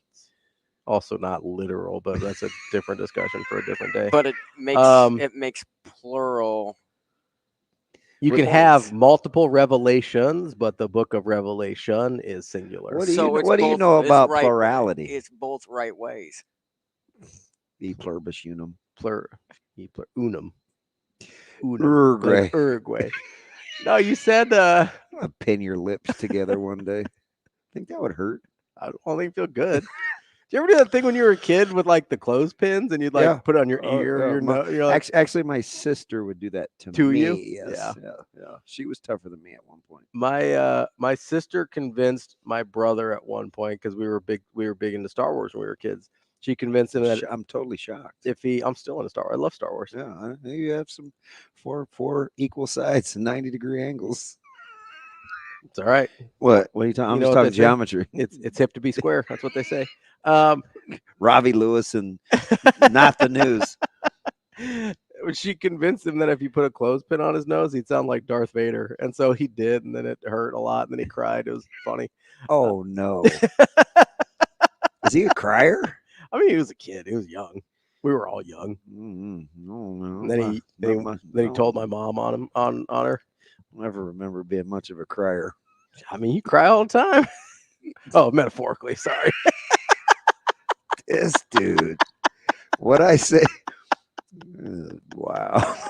I have to really filter myself. This is incredible. Yeah. This whole live radio thing is new to me over the last 20 years. You only been doing it a minute. It's kind of out there. What did I say last week? Last week you said that you hadn't slept for a couple days because you were I don't know if nervous, excited. I don't know what the word you used was. It's excited. But I was a little surprised by that. Yeah, I'm usually pretty cool, but I think like this just sets up for something big. And this season, you mean? And it's out of character for me. Mm-hmm. But I'm so close to it now. It's like, okay, do I want to know or do I not want to know? Yeah. I'm going to choose that I want to know. Yeah. But I'm fast forwarding, which is already way out of character. Yeah. I'm usually just you'd never do I'm that. just trying to tackle the day, Yeah, right? In the moment. Where if they get off to such a good start, like it could be magical. Like that's how they go 4-0. So I've allowed myself to kind of go there. And I'm just telling you. And I don't even say this out loud typically. I am supremely confident in Saturday. Yeah. And and as you know, I have been. I'm just saying it out loud now. Yeah. Like I'm just not afraid to embrace the possibilities because and the moment. I mean, I have complete confidence. Right. I feel really good about not only the plan, but the direction and the people executing the plan. Yep. I do. So, you know, I do. You mentioned, hey, if this thing gets off to a good start, you can see it kind of turning into something magical. You mean for this season or for recruiting or both? I mean, this season being the catalyst for something good things to come, something ridiculous. Because I think about it, even if in sort of a smaller section, right? Like if they start 4-0, let's say they win, beat Colorado, they beat Northern Iowa, and then they go beat Illinois, right? Before they have to go on the road to Purdue. And you're looking at, okay, well, all of a sudden Dawson Merritt's back in play. He's going to be here Saturday. Who, by the way, I'm still going to maintain is not even the best defensive player on his own football team. Fair. But anyway, it's no disrespect to Merritt. Alabama commit, and he's you know obviously a super high profile guy. Who's been flirty. Merritt is like the dude that can't leave the super good looking girl. Yeah. Yeah. Right now, Nebraska is the super good looking girl. See, because I almost look at it the other way. No, he's dating the most popular. Okay, fair. He's okay, not. Yeah. Nebraska's the hottie. Like, and she may wake up kind of ugly one day. So he's like, crapshoot. Yeah, I kind of looked at it like, okay, he's dating either like the head cheerleader or whatever, but Nebraska's the girl he actually likes. That's kind of how it kind of seemed to me. But like you got Dawson Merritt gonna be here.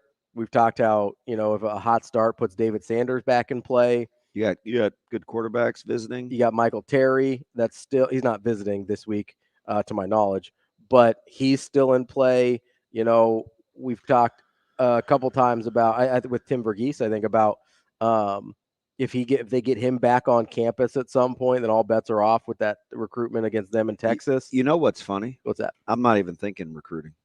Yeah. Oh, yeah. You're just talking about wins. Because their roster is shaping up to be really good. I think they have a really good roster right now. It's. But what's something you said? You said this before the season started. If they actually get some wins, the recruiting's going to be ridiculous. It'll be I'm just because this staff is really. I think they resonate and connect really well with kids, and they know what they're looking for. Yes, which was my pet peeve with previous staffs. Yeah, the anti-U2, right? Oh, they still hadn't found it. Yeah. Took me a second there, but it does sometimes. Yeah. God, you beat me to it. Let's kind of have this symbiotic relationship. Well, I'm trying to do the. I would have just simply said that's not new. Doing the Eminem 8 Mile. If I take all your ammunition, then you got nothing left to say. He's got it. Hey, Cheddar Bomb, how you doing over there, babe? Nah. Is Shane our Cheddar Bob? Yes. Nah. You gotta be careful with those firearms, Shane. I'm really looking forward to, and you know me, I don't want to be anywhere where there's multiple people that I can't control. Mm-hmm. But I am looking forward to arriving in Lincoln. Yeah. I think I might ride down with our guy Ryan. Yeah, hang out with him. Enjoy that. I think is Jay coming with us? Is she hanging out? I have no idea. Yeah. Come on, man. I'll be the last. Ryan would know before I would. Should I text her and just arrange it? Put it in a group text with and me, Jay, and Ryan. It's like I had to say. I'm like, I get it with this whole family dynamic and whatever. But first and foremost, I'm there to do work. I'll say, you're working. Tell that I've said that, and now it's like the practical application of it. But I just think, for what this, I know kind of the underlying feelings. There's like pent up frustration. There's anxiety. There's a lot of anxiety from the fan base. It's Colorado. Yeah. It's a night game. It's, Nebraska has notorious laid several eggs. Yeah, it's the Red Out Around the World thing that BC was talking about. In this situation before. So I'm looking forward to the opportunity to momentarily silence critics. Because that's really what gets me out of bed a ton, right? Is just, okay, the small victories. Yeah. The small daily victories. Well, you like to prove people wrong, too. 100%. Yeah. It's like, hey, 100. You said I couldn't. Watch me. 100%. They said Nebraska couldn't be nationally relevant again. Watch me. I'm looking forward to the moment just because it's how I'm built competitively. Like, man, you get an opportunity to go prove blank. Yeah. I like that. I you like the opportunity to go prove it. Yep. I'm. You know what it sounds like when I'm hearing this right now? What? Sounds like you think my playoff by 2026 doesn't sound crazy. Yeah, I don't know about that, right? But I didn't laugh at it. Yeah. I didn't say, "Oh man, you're crazy," because I just look at like long-term sustainability, and then that's what I like. That's my right. That's what I like about this staff specifically. I like the 8-year deal. I like the fact he loves the city. I like the fact his staff is extremely competent, and they will be very poachable. But he's shown a track record of being able to hire good young coaches. So, I mean, there's lots to fast forward to, but I get to put a pin in this one in just a few short days. Yeah. And I think that's pretty good. And it's like a measurable benchmark, right? Yeah. That's the short version. That's the short answer. Yeah. Right. Number 2 versus number 3, and it's in Lincoln, and we're without our starting quarterback. It's 11 o'clock kick. We get a chance to answer the national critics on where we are as a program. Yeah. That's how when you go answer the bell. That's how I'm looking at this one. They get a chance to go answer the dinner bell. You get a chance to go and it's a big weekend. There's some good college football games. There is some good college football games. We love it here on Hurrdat Sports Radio. We will be back with Jason Cole, talk a little NFL here on Hurrdat Sports Radio.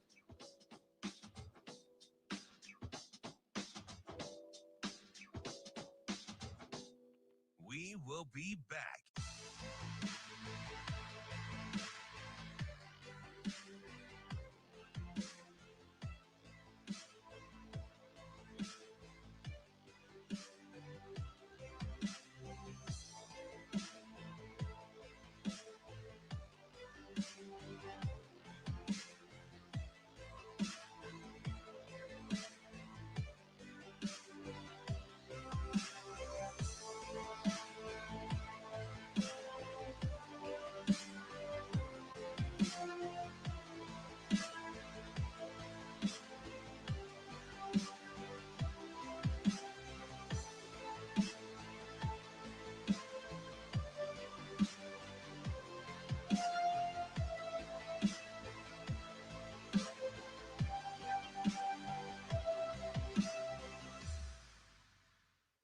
will be back.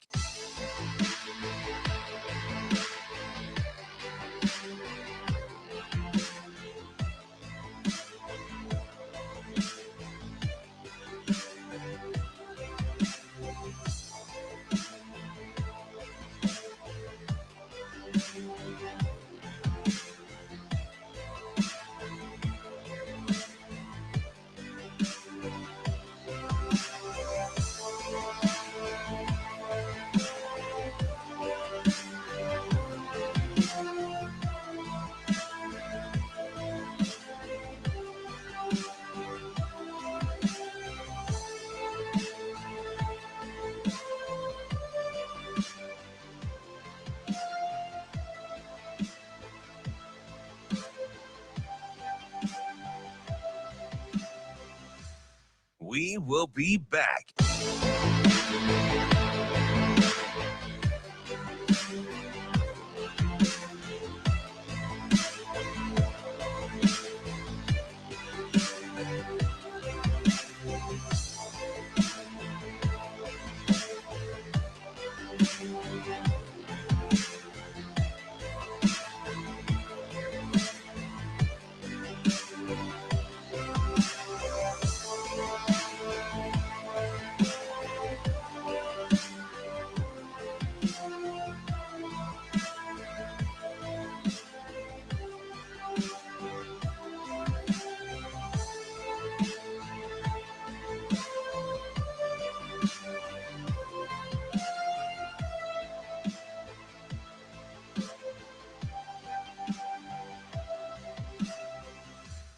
We will be back.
Welcome to Hurrdat Sports Radio. Nobody does it like Patrick Mahomes does it in terms of, I'm not talking about the level of, I'm talking about the style of it. He is his own guy in terms of the way he plays.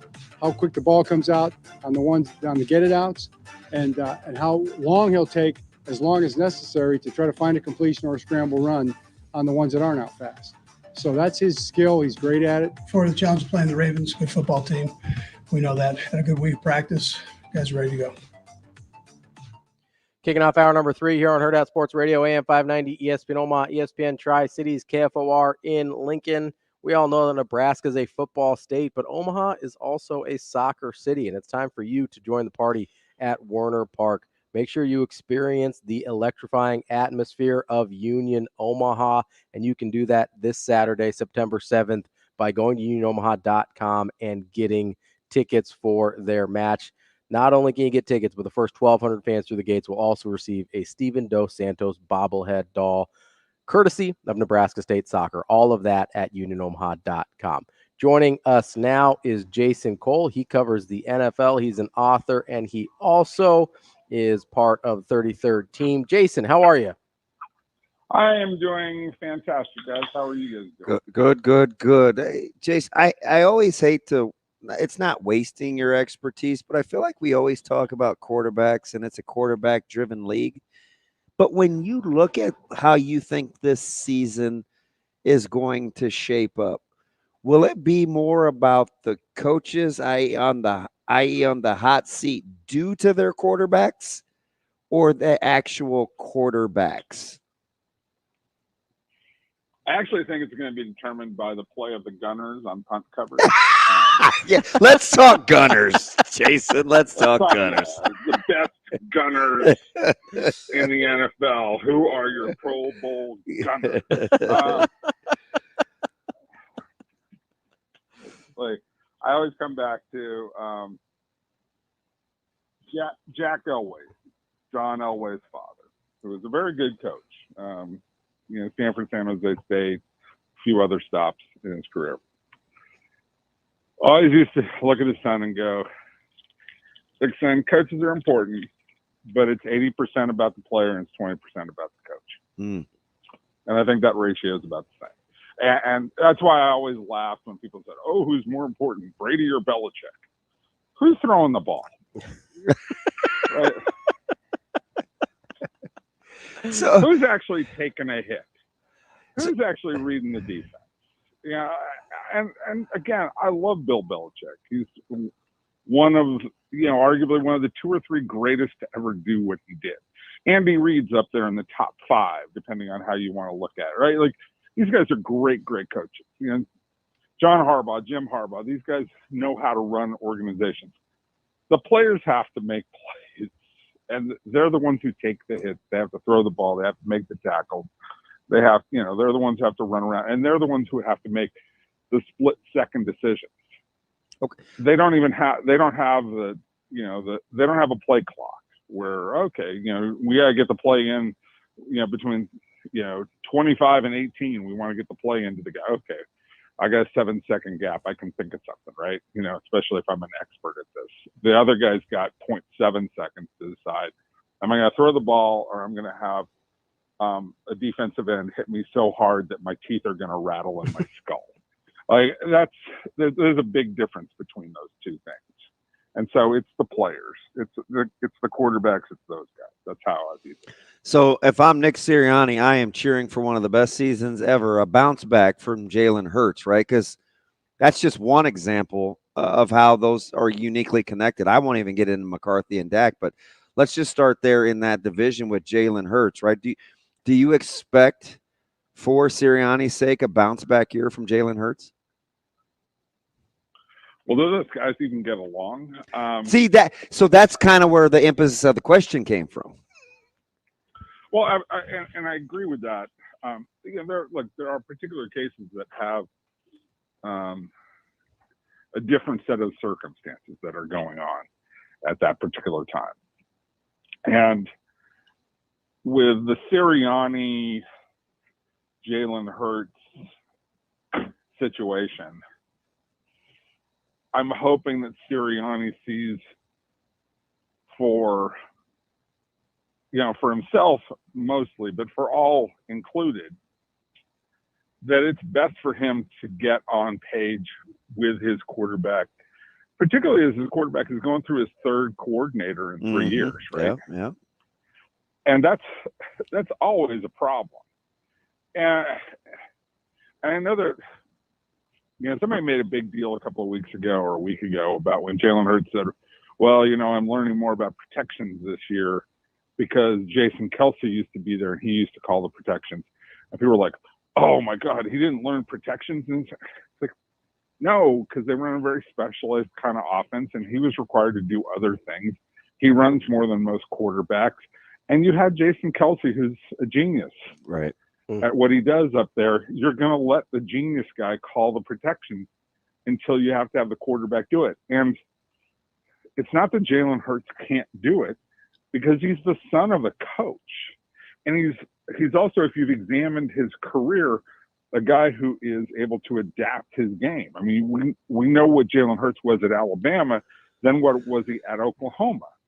And then what did he become when he got to Philadelphia, as a 2nd-round pick, who not everybody thought could play. Like, I didn't think that guy was going to make it in the NFL because I didn't think he was accurate enough or fast enough on the reads. But he's become fast enough and accurate enough on the reads when you add in his running ability and how that changes changes the game, for him. So there's adaptation there. Sirianni, I know, gets frustrated with it. But part of that is like, Nick, you got to get on page with how this works. You got to understand how your player operates and understand the strengths of your player rather than focusing in on the weaknesses of your player. We're talking with Jason Cole. Jason, when you look at these situations that have, I guess, I don't know if question marks at the quarterback spot is too strong, but quarterbacks that kind of need to prove something, whether it's a Jalen Hurts, whether it's a Joe Burrow, whether it's a Trevor Lawrence, DB mentioned Dak Prescott. Which one of those do you think is in the best position to go out and get the thing that people feel like they need to prove? You may have to add Aaron Rodgers to that. Aaron Rodgers, sure. That's a good one too. Well, Burrow is because he's the best of them. So, it's pretty simple. And then Rodgers next because he's the next best, but he just happens to be older than all those guys. So the guys who are actually equipped with the best talent, particularly to play from the pocket. And I hear this referring, the game has changed. It's not played from the pocket. The game is played from the pocket. The game is always played from the pocket first.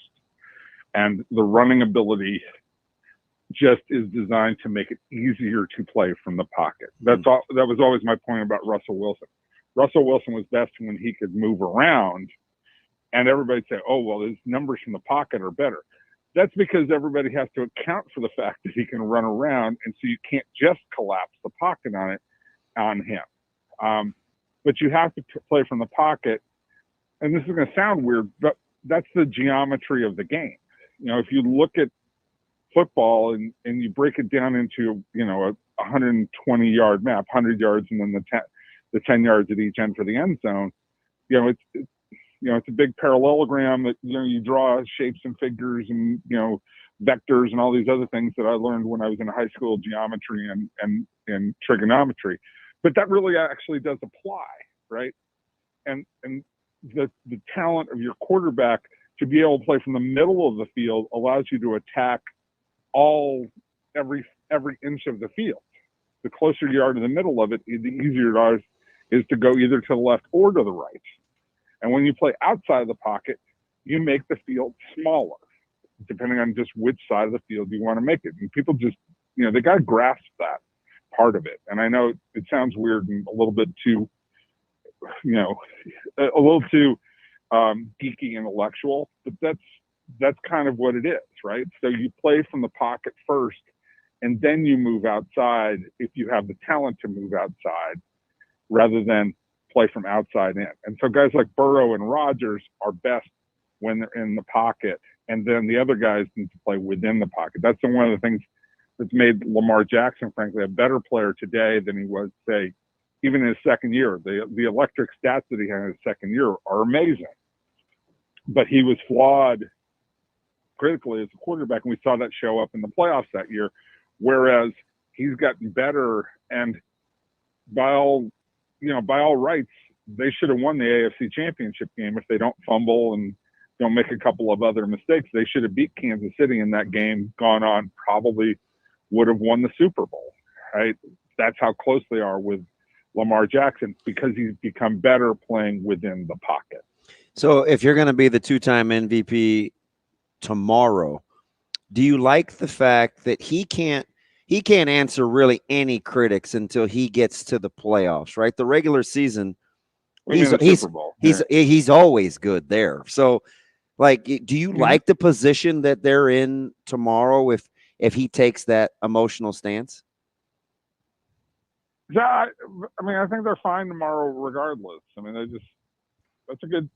they're a good team. Baltimore's one of the class of the league, right? And Lamar Jackson is there, and they can go in and win that game tomorrow. I don't have any doubt about that. Especially if you're going to catch the Chiefs, you're best off catching the Chiefs early before their defenses start to get into a groove under Spagnuolo, right? That's always, that's always how you want to play this out. I'm not worried about Lamar Jackson tomorrow, and I'm not worried about him during the regular season. As long as he's not hurt, right? Mm-hmm. Those kinds of things.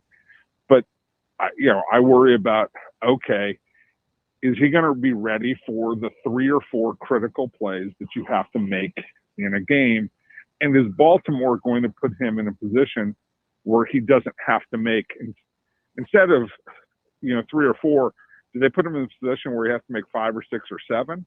Because the more hard plays you ask Lamar Jackson to make, the worse your odds are that, he's able to do it, because again, he's slightly unconventional. He's not consistent from the pocket, at least not consistent the way Patrick Mahomes is. Yeah.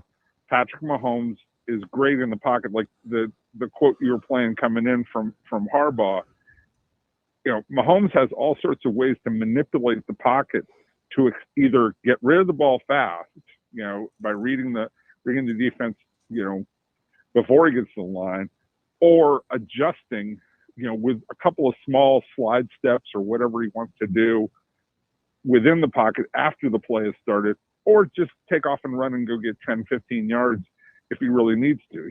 He's the closest thing there is to perfection in the NFL right now as a quarterback.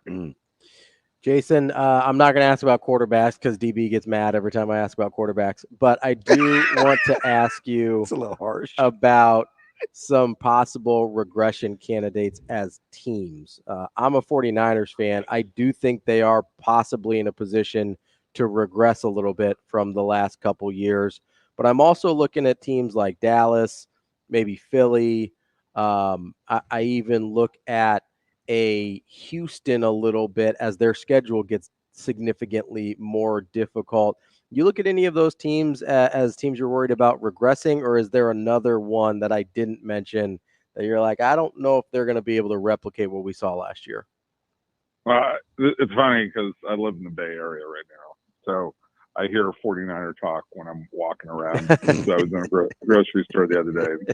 Somebody's like, oh yeah, season's about to start, and everybody's like, oh, is the team going to do better than last year? I'm like, there's only one way for them to do better. Like, I'm thinking to myself, like, yeah, they have to win a Super Bowl. You have to win. Yeah, you got to win a Super Bowl. Like, that's all you can go. Right. Yeah, like, you actually have to win the biggest game of the year. So the inverse of that is they're most likely to regress because they achieved such a high level. I mean, they were, number 2. So generally, you've got somewhere between 3 and 32 that you're more likely to fall into. And they're just, they're older. I mean, it's all the things that we know about. Ayuk wasn't there during camp. Trent Williams wasn't there during camp, although I think privately, if you ask Kyle Shanahan, he's like, I don't want Trent Williams anywhere near training camp. I just don't want him to ask for more money. But, he didn't get both wishes. McCaffrey was gone for a lot of camp. Paid that man. Yeah, but nobody cares about training camp, especially for your veteran players who know how to play. Like, it's everything that they can do to keep them out of games, right? And so, for me, like, yeah, the 49ers are a team that could regress very easily because of injury, because of age, all of those things. They have a window that's open right now while they have this complete collection of Ayuk, Debo, Kittle, Purdy, Trent Williams, and within the next year to 2 years, that's going to be gone. All right. That's just the way that football works. Mm-hmm. Houston, you can't ask Stroud to be any better than he was last year. Could he become a better quarterback over the course of time in all the little ways that count towards making a team a contender? Sure, right? But statistically, it's going to be hard for him to match what he did last year just because it was so great. It's like, people after Patrick Mahomes threw the 50-something touchdown passes, it's like, well, do you expect that year again? I'm like, no, I never expect that year again because it's the greatest season ever for a quarterback, right? Like, you just can't anticipate he's going to do that ever again. So all these things are likely. I do think Houston has some growing up to do. The good part about it, though, is they're in a division where, like Tennessee is not going to challenge them. I think Indy's in a really interesting plays because you don't know what Anthony Richardson is. Boy, they're a trendy like pick, boy, I tell you. Well, everybody.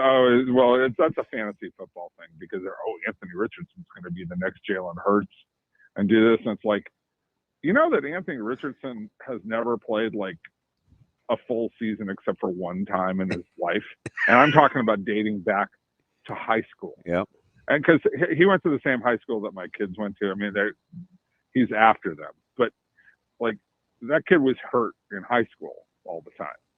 And that's just the way, and it's unfortunate because he's a spectacular athlete and he's a super nice kid, you know, like really, you know, yes, sir, no, sir, you know, coachable type of kid. Like he's wonderful. Right.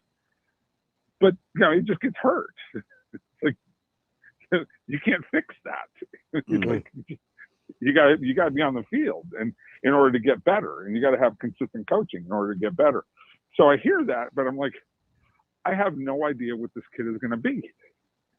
And I don't think he knows what he's going to be yet. And we got a lot to figure out. So I just thinking with Houston, I think they're very fortunate to be in a division where like Tennessee's not very good. Indianapolis is in the state of flux. And Jacksonville is just goofy. Like I just look at Trevor Lawrence, who just got paid. And Trevor Lawrence got paid after, like, he just made some of the strangest, like, brain dead heaver throws during last season. Like, you know, he's throwing balls out of bounds on fourth down. Like you just look and you go, what's going on with you, dude? Yeah.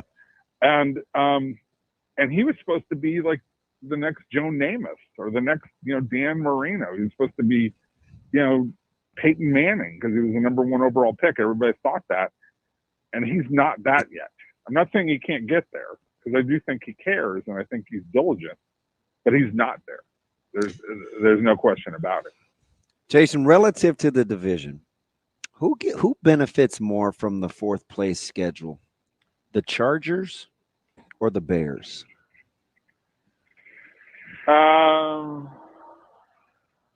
Sorry, my neighbor is just driving over their driveway. It's a really nice orange VW Bug. Actually, it's a collector's item. It's a drop top VW Bug. It's really a cute car, but that engine's kind of loud by modern standards. Okay, Bears. Who was the other team? Chargers. 4th place schedule.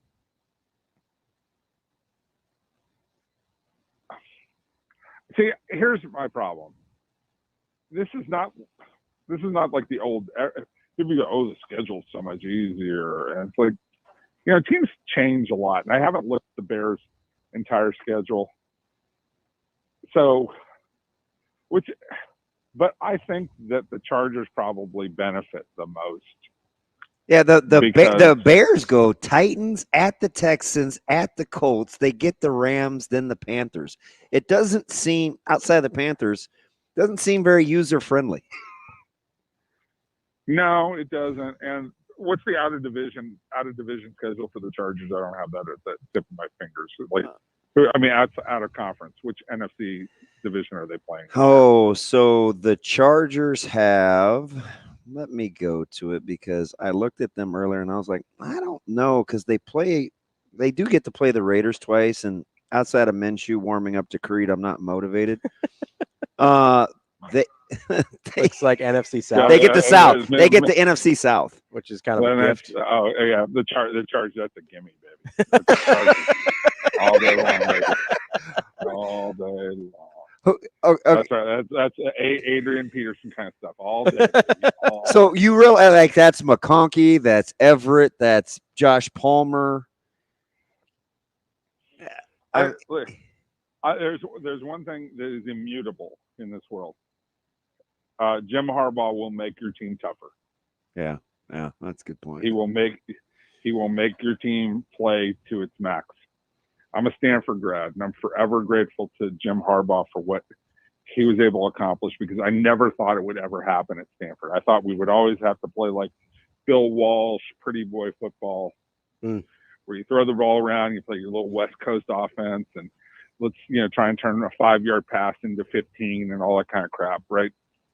And he came in and was like, no, we're doing full pad practices on Christmas Eve for a bowl game, and the guys are going to get into a fight on Christmas Eve. That literally happened one year. I mean, let's not forget he's got Slater and Alt too up front. Like, that's pretty good. Yeah. Well, and that quarterback's not so bad. Quarterback's pretty freaking good. He catches a lot of. I mean, Josh Allen thinks he's got it bad with guys saying he's overrated. Boy, Herbert gets a lot of flack for a guy that puts up numbers. Well, and who's just freaking talented. It's not his fault that they had Brandon Staley as head coach. You're on a roll. But that's factually true. Like, Brandon Staley said all the right things, but then he would do all these things that would undermine exactly what he was talking about. Like, oh, you got to be tough out there. You got to take responsibility. And then it'd be like, the game plan by the coaches was great. That's not the reason we lost. Oh, yeah, really? Oh, yeah. What do you think the players are thinking about you, pal? Right? Like,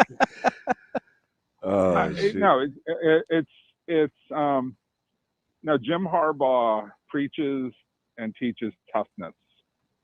And I was having a conversation with Andrew Luck about this because we were talking about the state of Stanford athletics, right? He got recruited by Harbaugh, and he just said, we're talking about, like, Stanford's always best when we've had coaches who teach toughness.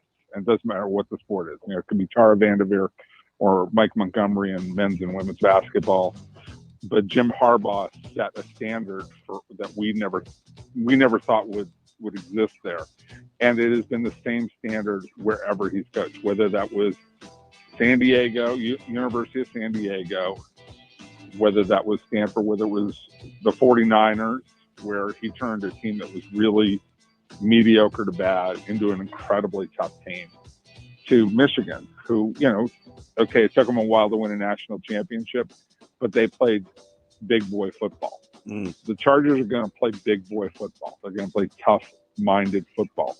And yes, they may have regressed in terms of what we all call the skill position guys, by getting rid of Keenan Allen, getting rid of Mike Williams, getting rid of Austin Eckler all at one time.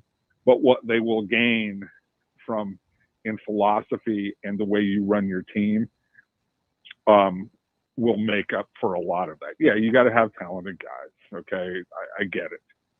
But they still have the quarterback and they still have the guys up front. And Harbaugh will set a standard that those guys will play to. That's Jason Cole. He covers the NFL for the 33rd team, also an author. Make sure you go check out his work. Jason, we appreciate it as always. We'll catch up again soon. Thanks, Jason. Anytime, guys. Be good. Thanks. More Hurrdat Sports Radio coming up next. We will be back.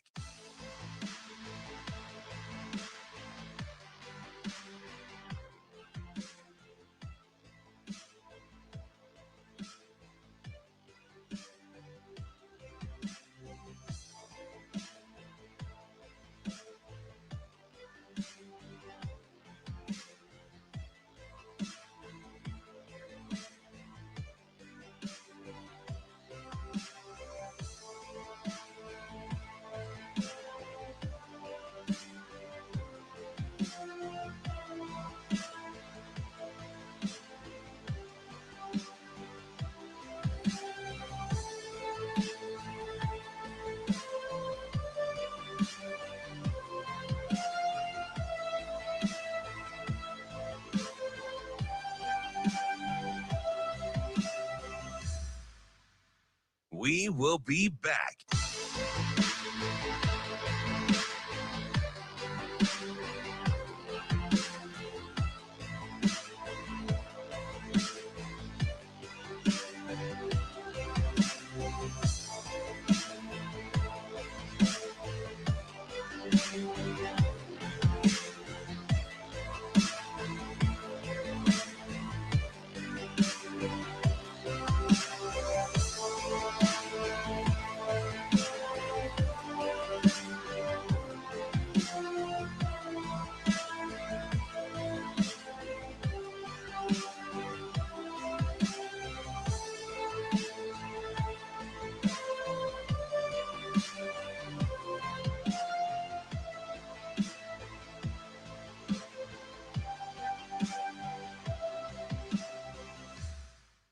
will be back.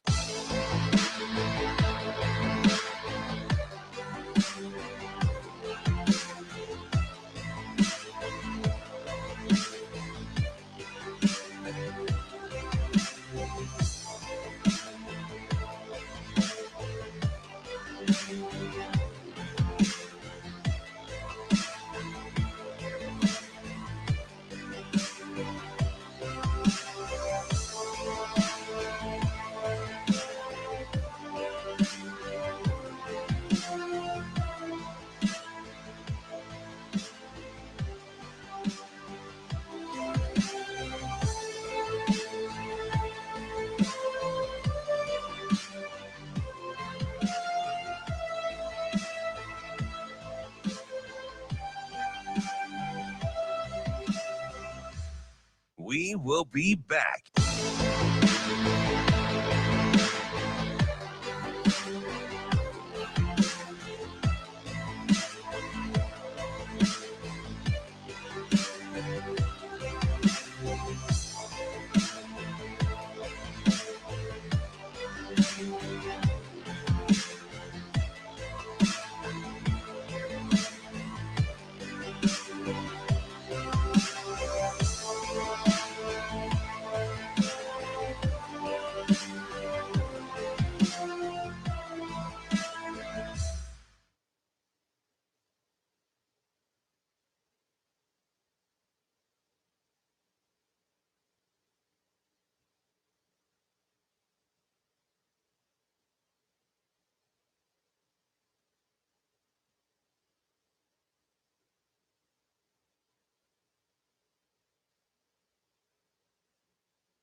You're listening to Hurrdat Sports Radio.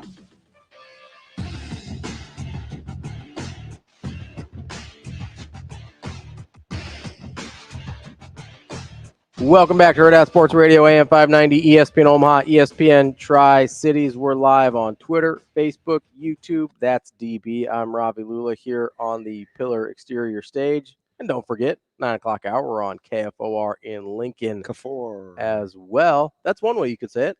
What? KFOR, if you wanted to. KFOR. I probably wouldn't personally. Remember, but it's up to you. Shane, remember about 6 years of doing this when I finally figured out what call letters mean? It's new. What do you mean what call letters mean? Like, you know, KXVO or... They stand for something? Shane? Shane's on the phone. Yes, Ravi. I don't know what they stand for. You new to radio too? Kind of, yeah. You know, I'm not going to say some of the competitors, but you know, whatever. Newer. Newish. Well, stop acting brand new is what you need to do. Well, you know, I still just have a childlike joy about the industry.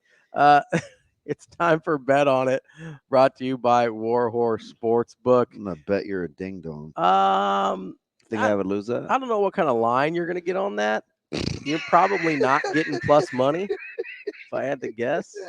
Depends on who's setting the line, you know? Oh, shoot. Warhorse Sportsbook is the best place in Nebraska to place your sports bets starting next Monday. So this upcoming Monday night tailgate drawings in Lincoln. Drawings on the 9th, 16th, and 23rd at 8 and 9 p.m. for Yeti coolers, free slot play, and tickets to the Kansas City Chiefs game on October 7th. And then on Monday, September 30th, there'll be drawings at 8, 9, and 10 o'clock for your chance to win 2 tickets to a suite in Vegas for Chiefs versus Raiders game and a 3-night stay at the Palms Resort, or $5,000 in cash. Must be present to win. All the details you need at warhorsecasino.com. Basically, what you need to know is Monday nights, you need to start hanging out at the Lincoln Sportsbook at Warhorse. Go Monday. Wait, Huh? I don't even recognize what we're doing here. Me neither, man. I'm just trying to. Where'd we put the odds on you betting on me being a ding dong or not? We got like minus. Yeah, it's definitely minus. Like minus 450, like Yeah, that White like Sox the game. Hey, so you know the funny thing about that day that they were 450? What? I can't remember what it opened up, but it was in the 400s and it climbed to 450. Yeah.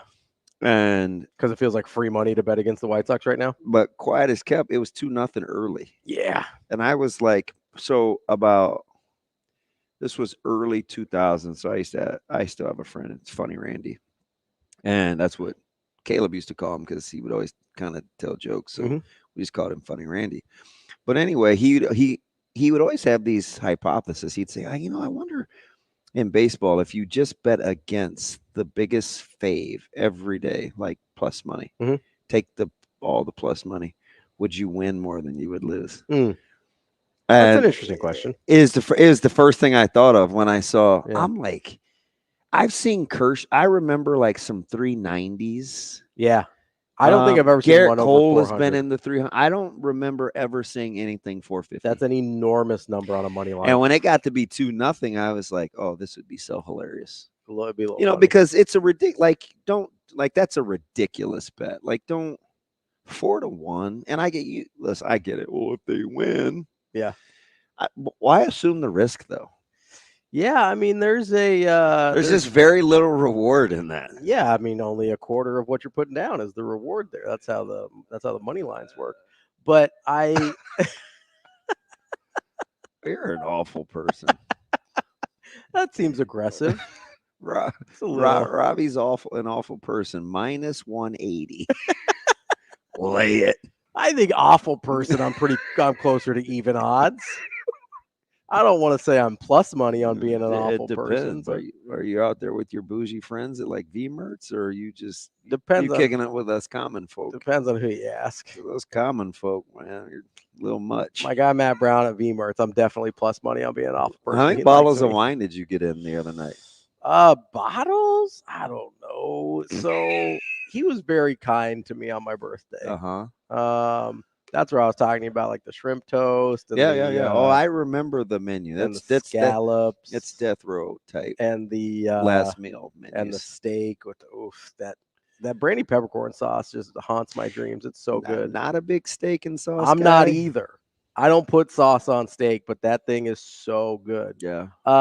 So yeah, I'm probably the guy that would choke on peppercorns, to be honest. He was. Well, no, it's like blended Is it up. ground? Yeah, it's not like you're not like whole peppercorns. Sometimes it's. No, I'm clarifying. There's not whole peppercorns in there. Like butter. Right. No, that's. Do you know what clarified butter is? Yeah, you like separate something. It's basically ghee. Yeah, ghee, like Le Fleur. No, Gordon. Oh, Bombay. You always got to go back to Mighty Ducks, baby. Never mind. You're going to make an India joke, weren't you? I mean, I could have been like, "Oh, it's all about the gin with you. You like clear alcohols, but it's all right." Really more of a tequila guy, I know. I didn't say Bombay. You did. I was talking about a beloved Disney character from the Mighty Ducks franchise. No, there was going to be no joke. He's a white man. I'm sorry, Gordon. Not a lot of Gordons in India. It's hard to find. Well, like Commissioner Gordon? Yeah, it's Gotham. That's not India, bud. No. It's not. Like Jeff Gordon? Oh, I just love. Also, not a lot of NASCAR guys in India. So part of my competitiveness is to not get kicked off every day. Self-control. See, I don't have joke Tourette's like you do. Part of my competitiveness is to get you to break every day. He's done it again. And you're close. You get close almost every day. I'm pretty good at it. you get there.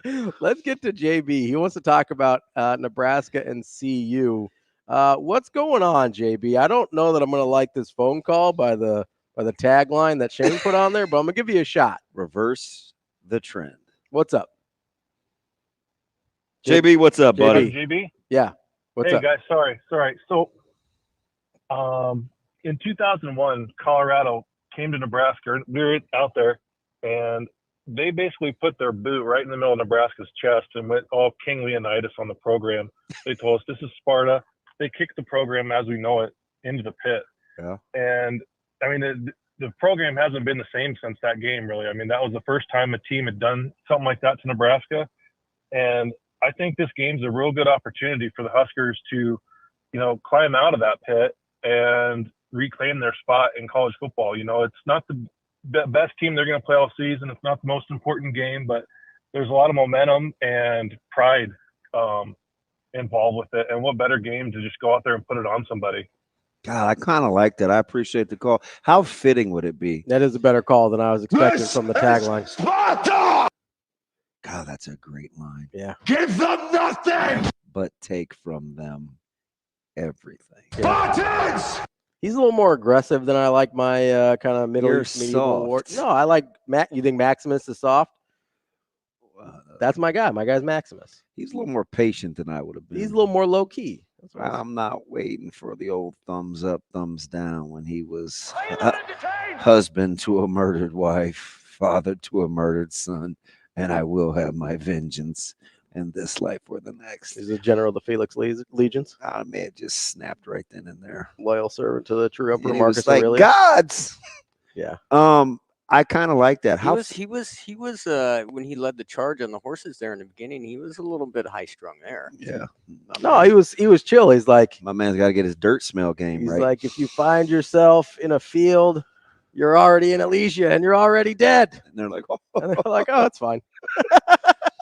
How fitting would it be to start that if that was in fact the downward spiral, which I think like 75% of the Husker fan base thinks. I think so. Watching Purify and Brown just go wild. Yep. To turn around and have this be the kickstart to a new era. That would be irony. I would bet on that. And you can do that at Warhorse Sportsbook. No bets, no glory. I'll give you all 7.5 of those. All 7.5 of those. All you can eat. There's some minus money on that for sure. Yes, we'll sir. talk about that on Friday, though. That's DBM Ravi Lulla. We'll wrap up the show. Coming up next. We will be back.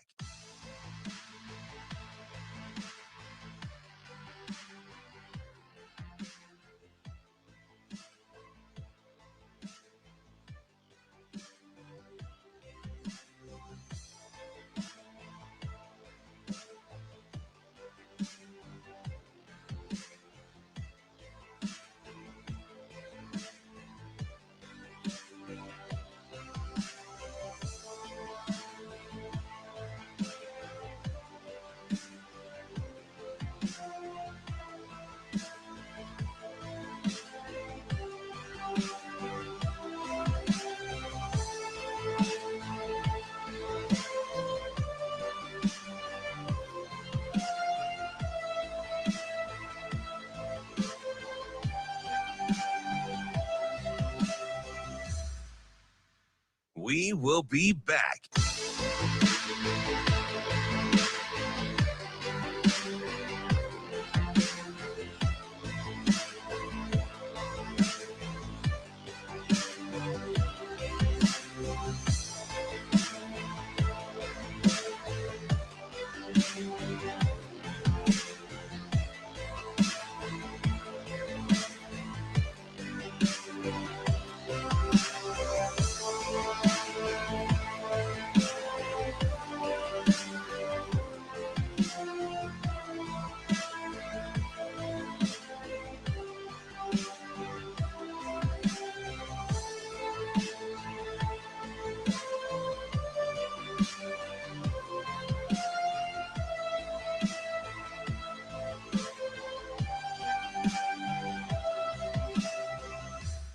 We will be back.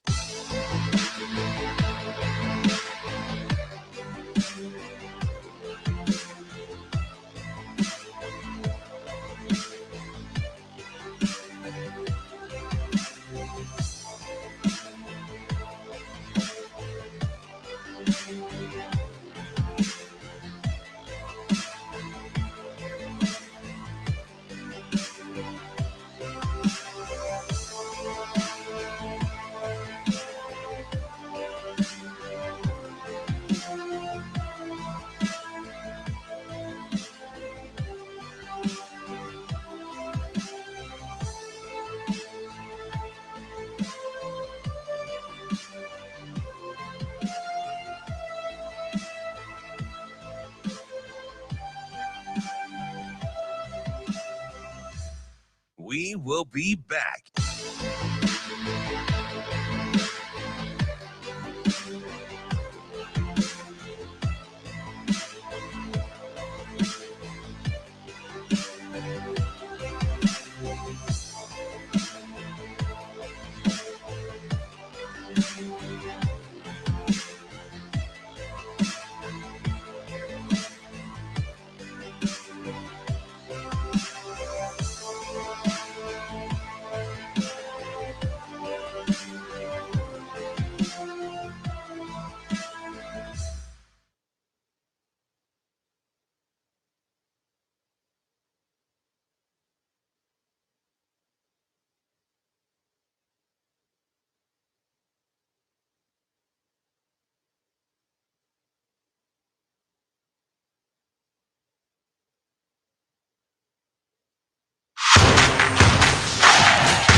You're listening to Hurrdat Sports Radio. Yeah, very sound. NFL, a pro style offense. Obviously, people talk about those all the time, but this is a pro style defense. You can see all the different layers that you see on Sundays. I think they do a really nice job. They got very athletic corners that, just can get in your face and play man all day. They got a nickel that can cover anybody on the field. They got two safeties. One safety, obviously, that plays in the middle of the field is really physical. The other safety is athletic, covers guys, does a really nice job. I think they're talented up front, big, long guys that can rush the quarterback, that cause issues, setting the edges in the run game and rushing the passer in the passing game. So that on top of, their system of how they play football, it's going to be an issue. So we've got to have a nice week of preparation as coaches and players to make sure that, we're executing at the highest level come Saturday night. Wrapping up the show here on Hurrdat Sports Radio, AM 590, ESPN Omaha, ESPN Tri-Cities, KFOR in Lincoln. That's DB. I'm Ravi Lulla here on the Pillar Exterior stage. DB, I've been thinking about Jimbo Fisher this week. Why? Well, because he had a little conversation before the season started last week. And he goes, there's only so much hunting and fishing you can do. Kind of reminded me of the kind of the Scott Frost Puff piece that was like, yeah, I'd really like to coach again. It's like, yeah, no doy, I bet. No doy. I haven't heard that since Lower Dodge Elementary. No doy. I don't think I've ever heard that. That was one of those. I think my mom used to say it to me. That is elementary. Yeah. I was trying not to say any adult words there, so I went elementary instead. That's a Kimberly Diane Benning line to her little brother walking to school. No doy. No Damon. doy. Yeah, I think it's good. But Okay. so Jimbo's, talking. He's like, hey, there's only so much hunting and fishing you do. I think I'm gonna, try and get back into it next year. Which I would anticipate. That makes sense. Even though he's got a pile of money he can sit on, if he never wanted to coach again, he could go do TV and do whatever he wanted to do.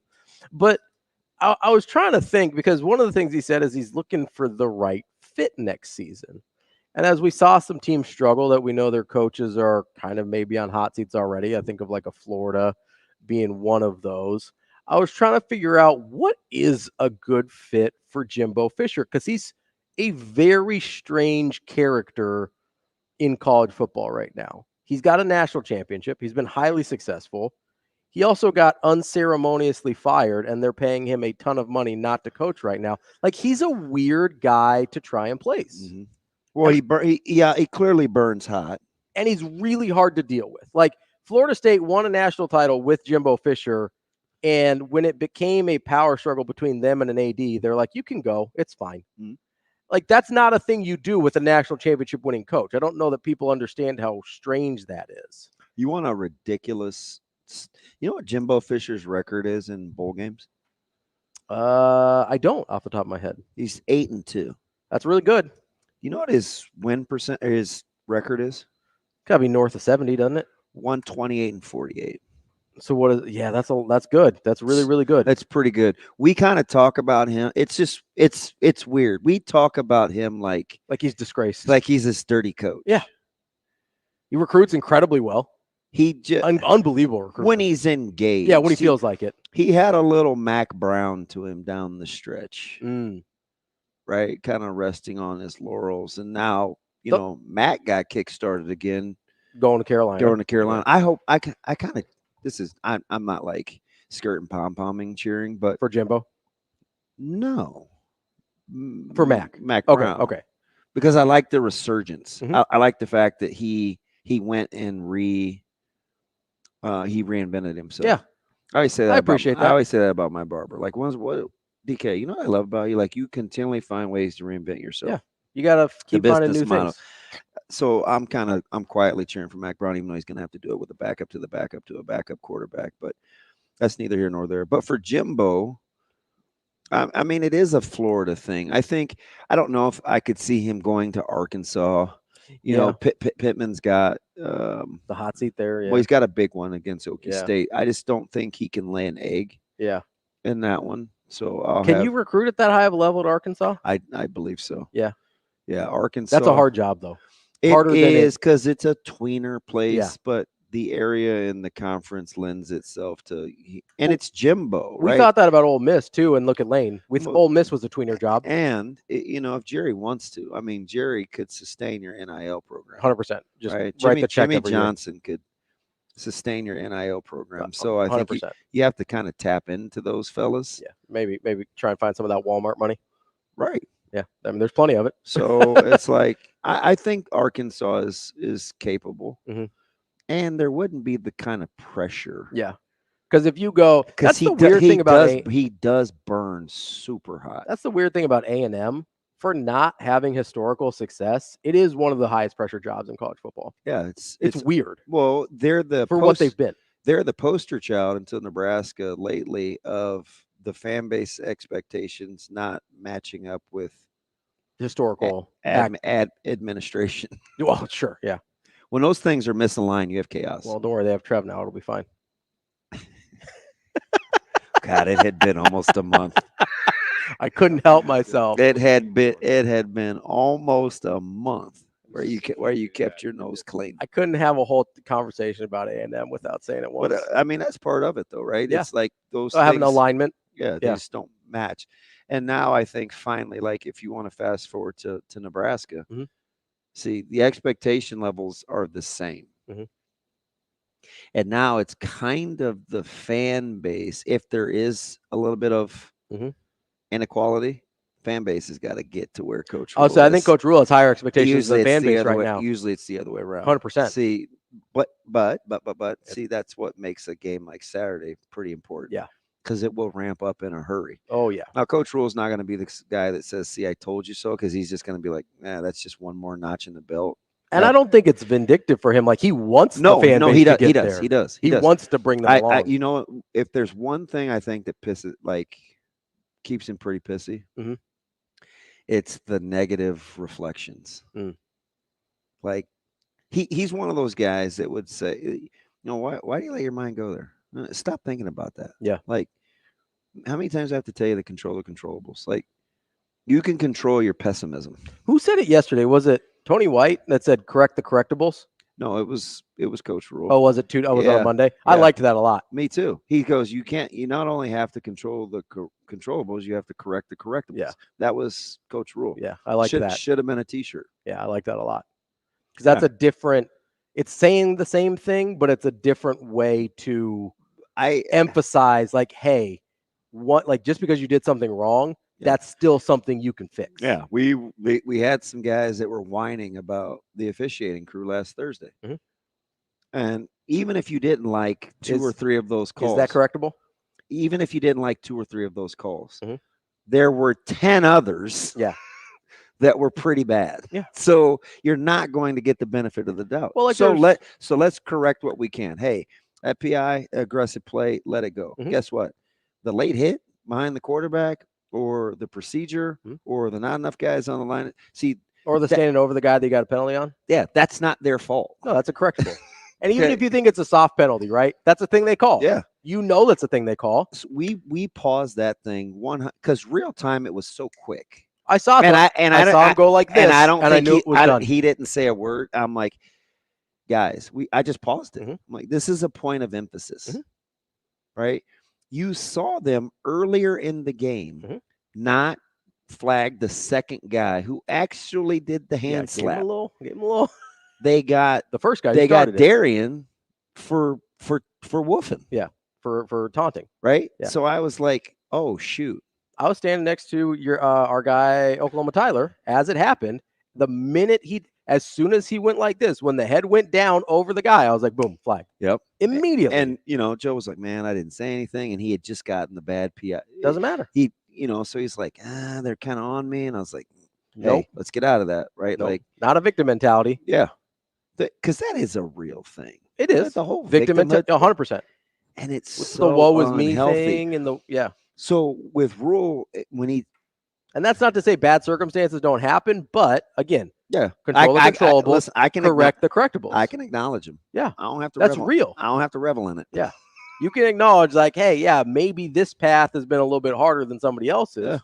That doesn't mean like it's the whole thing with Nebraska. Like Nebraska as a football program had a victim mentality for a really long time. How many times do we have to hear about starting on the road? Well, it's so hard to recruit a game here. got rained out, or we had if we just could have lightning. had a normal start, or What if Colorado hadn't twisted Adrian Martinez's ankle? Yeah, like or how many times do we have to hear people tell us how hard it was to recruit here? No, I know. Like I'm sick of that. I was sick of that for a while. Because you know who recruited super well here? Bill Callahan recruited great here. You know who recruited really well here? Tom Osborne recruited really well here. Yeah.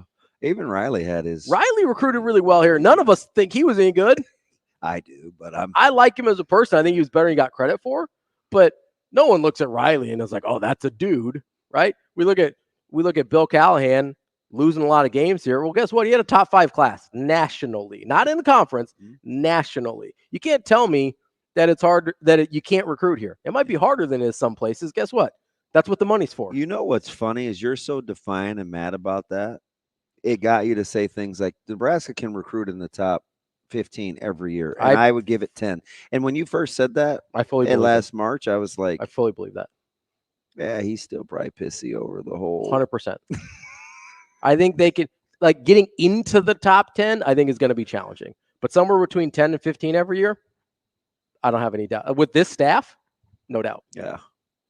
Yeah. Well, I have no doubts about that. If we're gonna use building blocks, and you want the fat kid, young kid duplex ones, Saturday goes a long way. You want the big ones that you don't have to get real finite. They can stick together.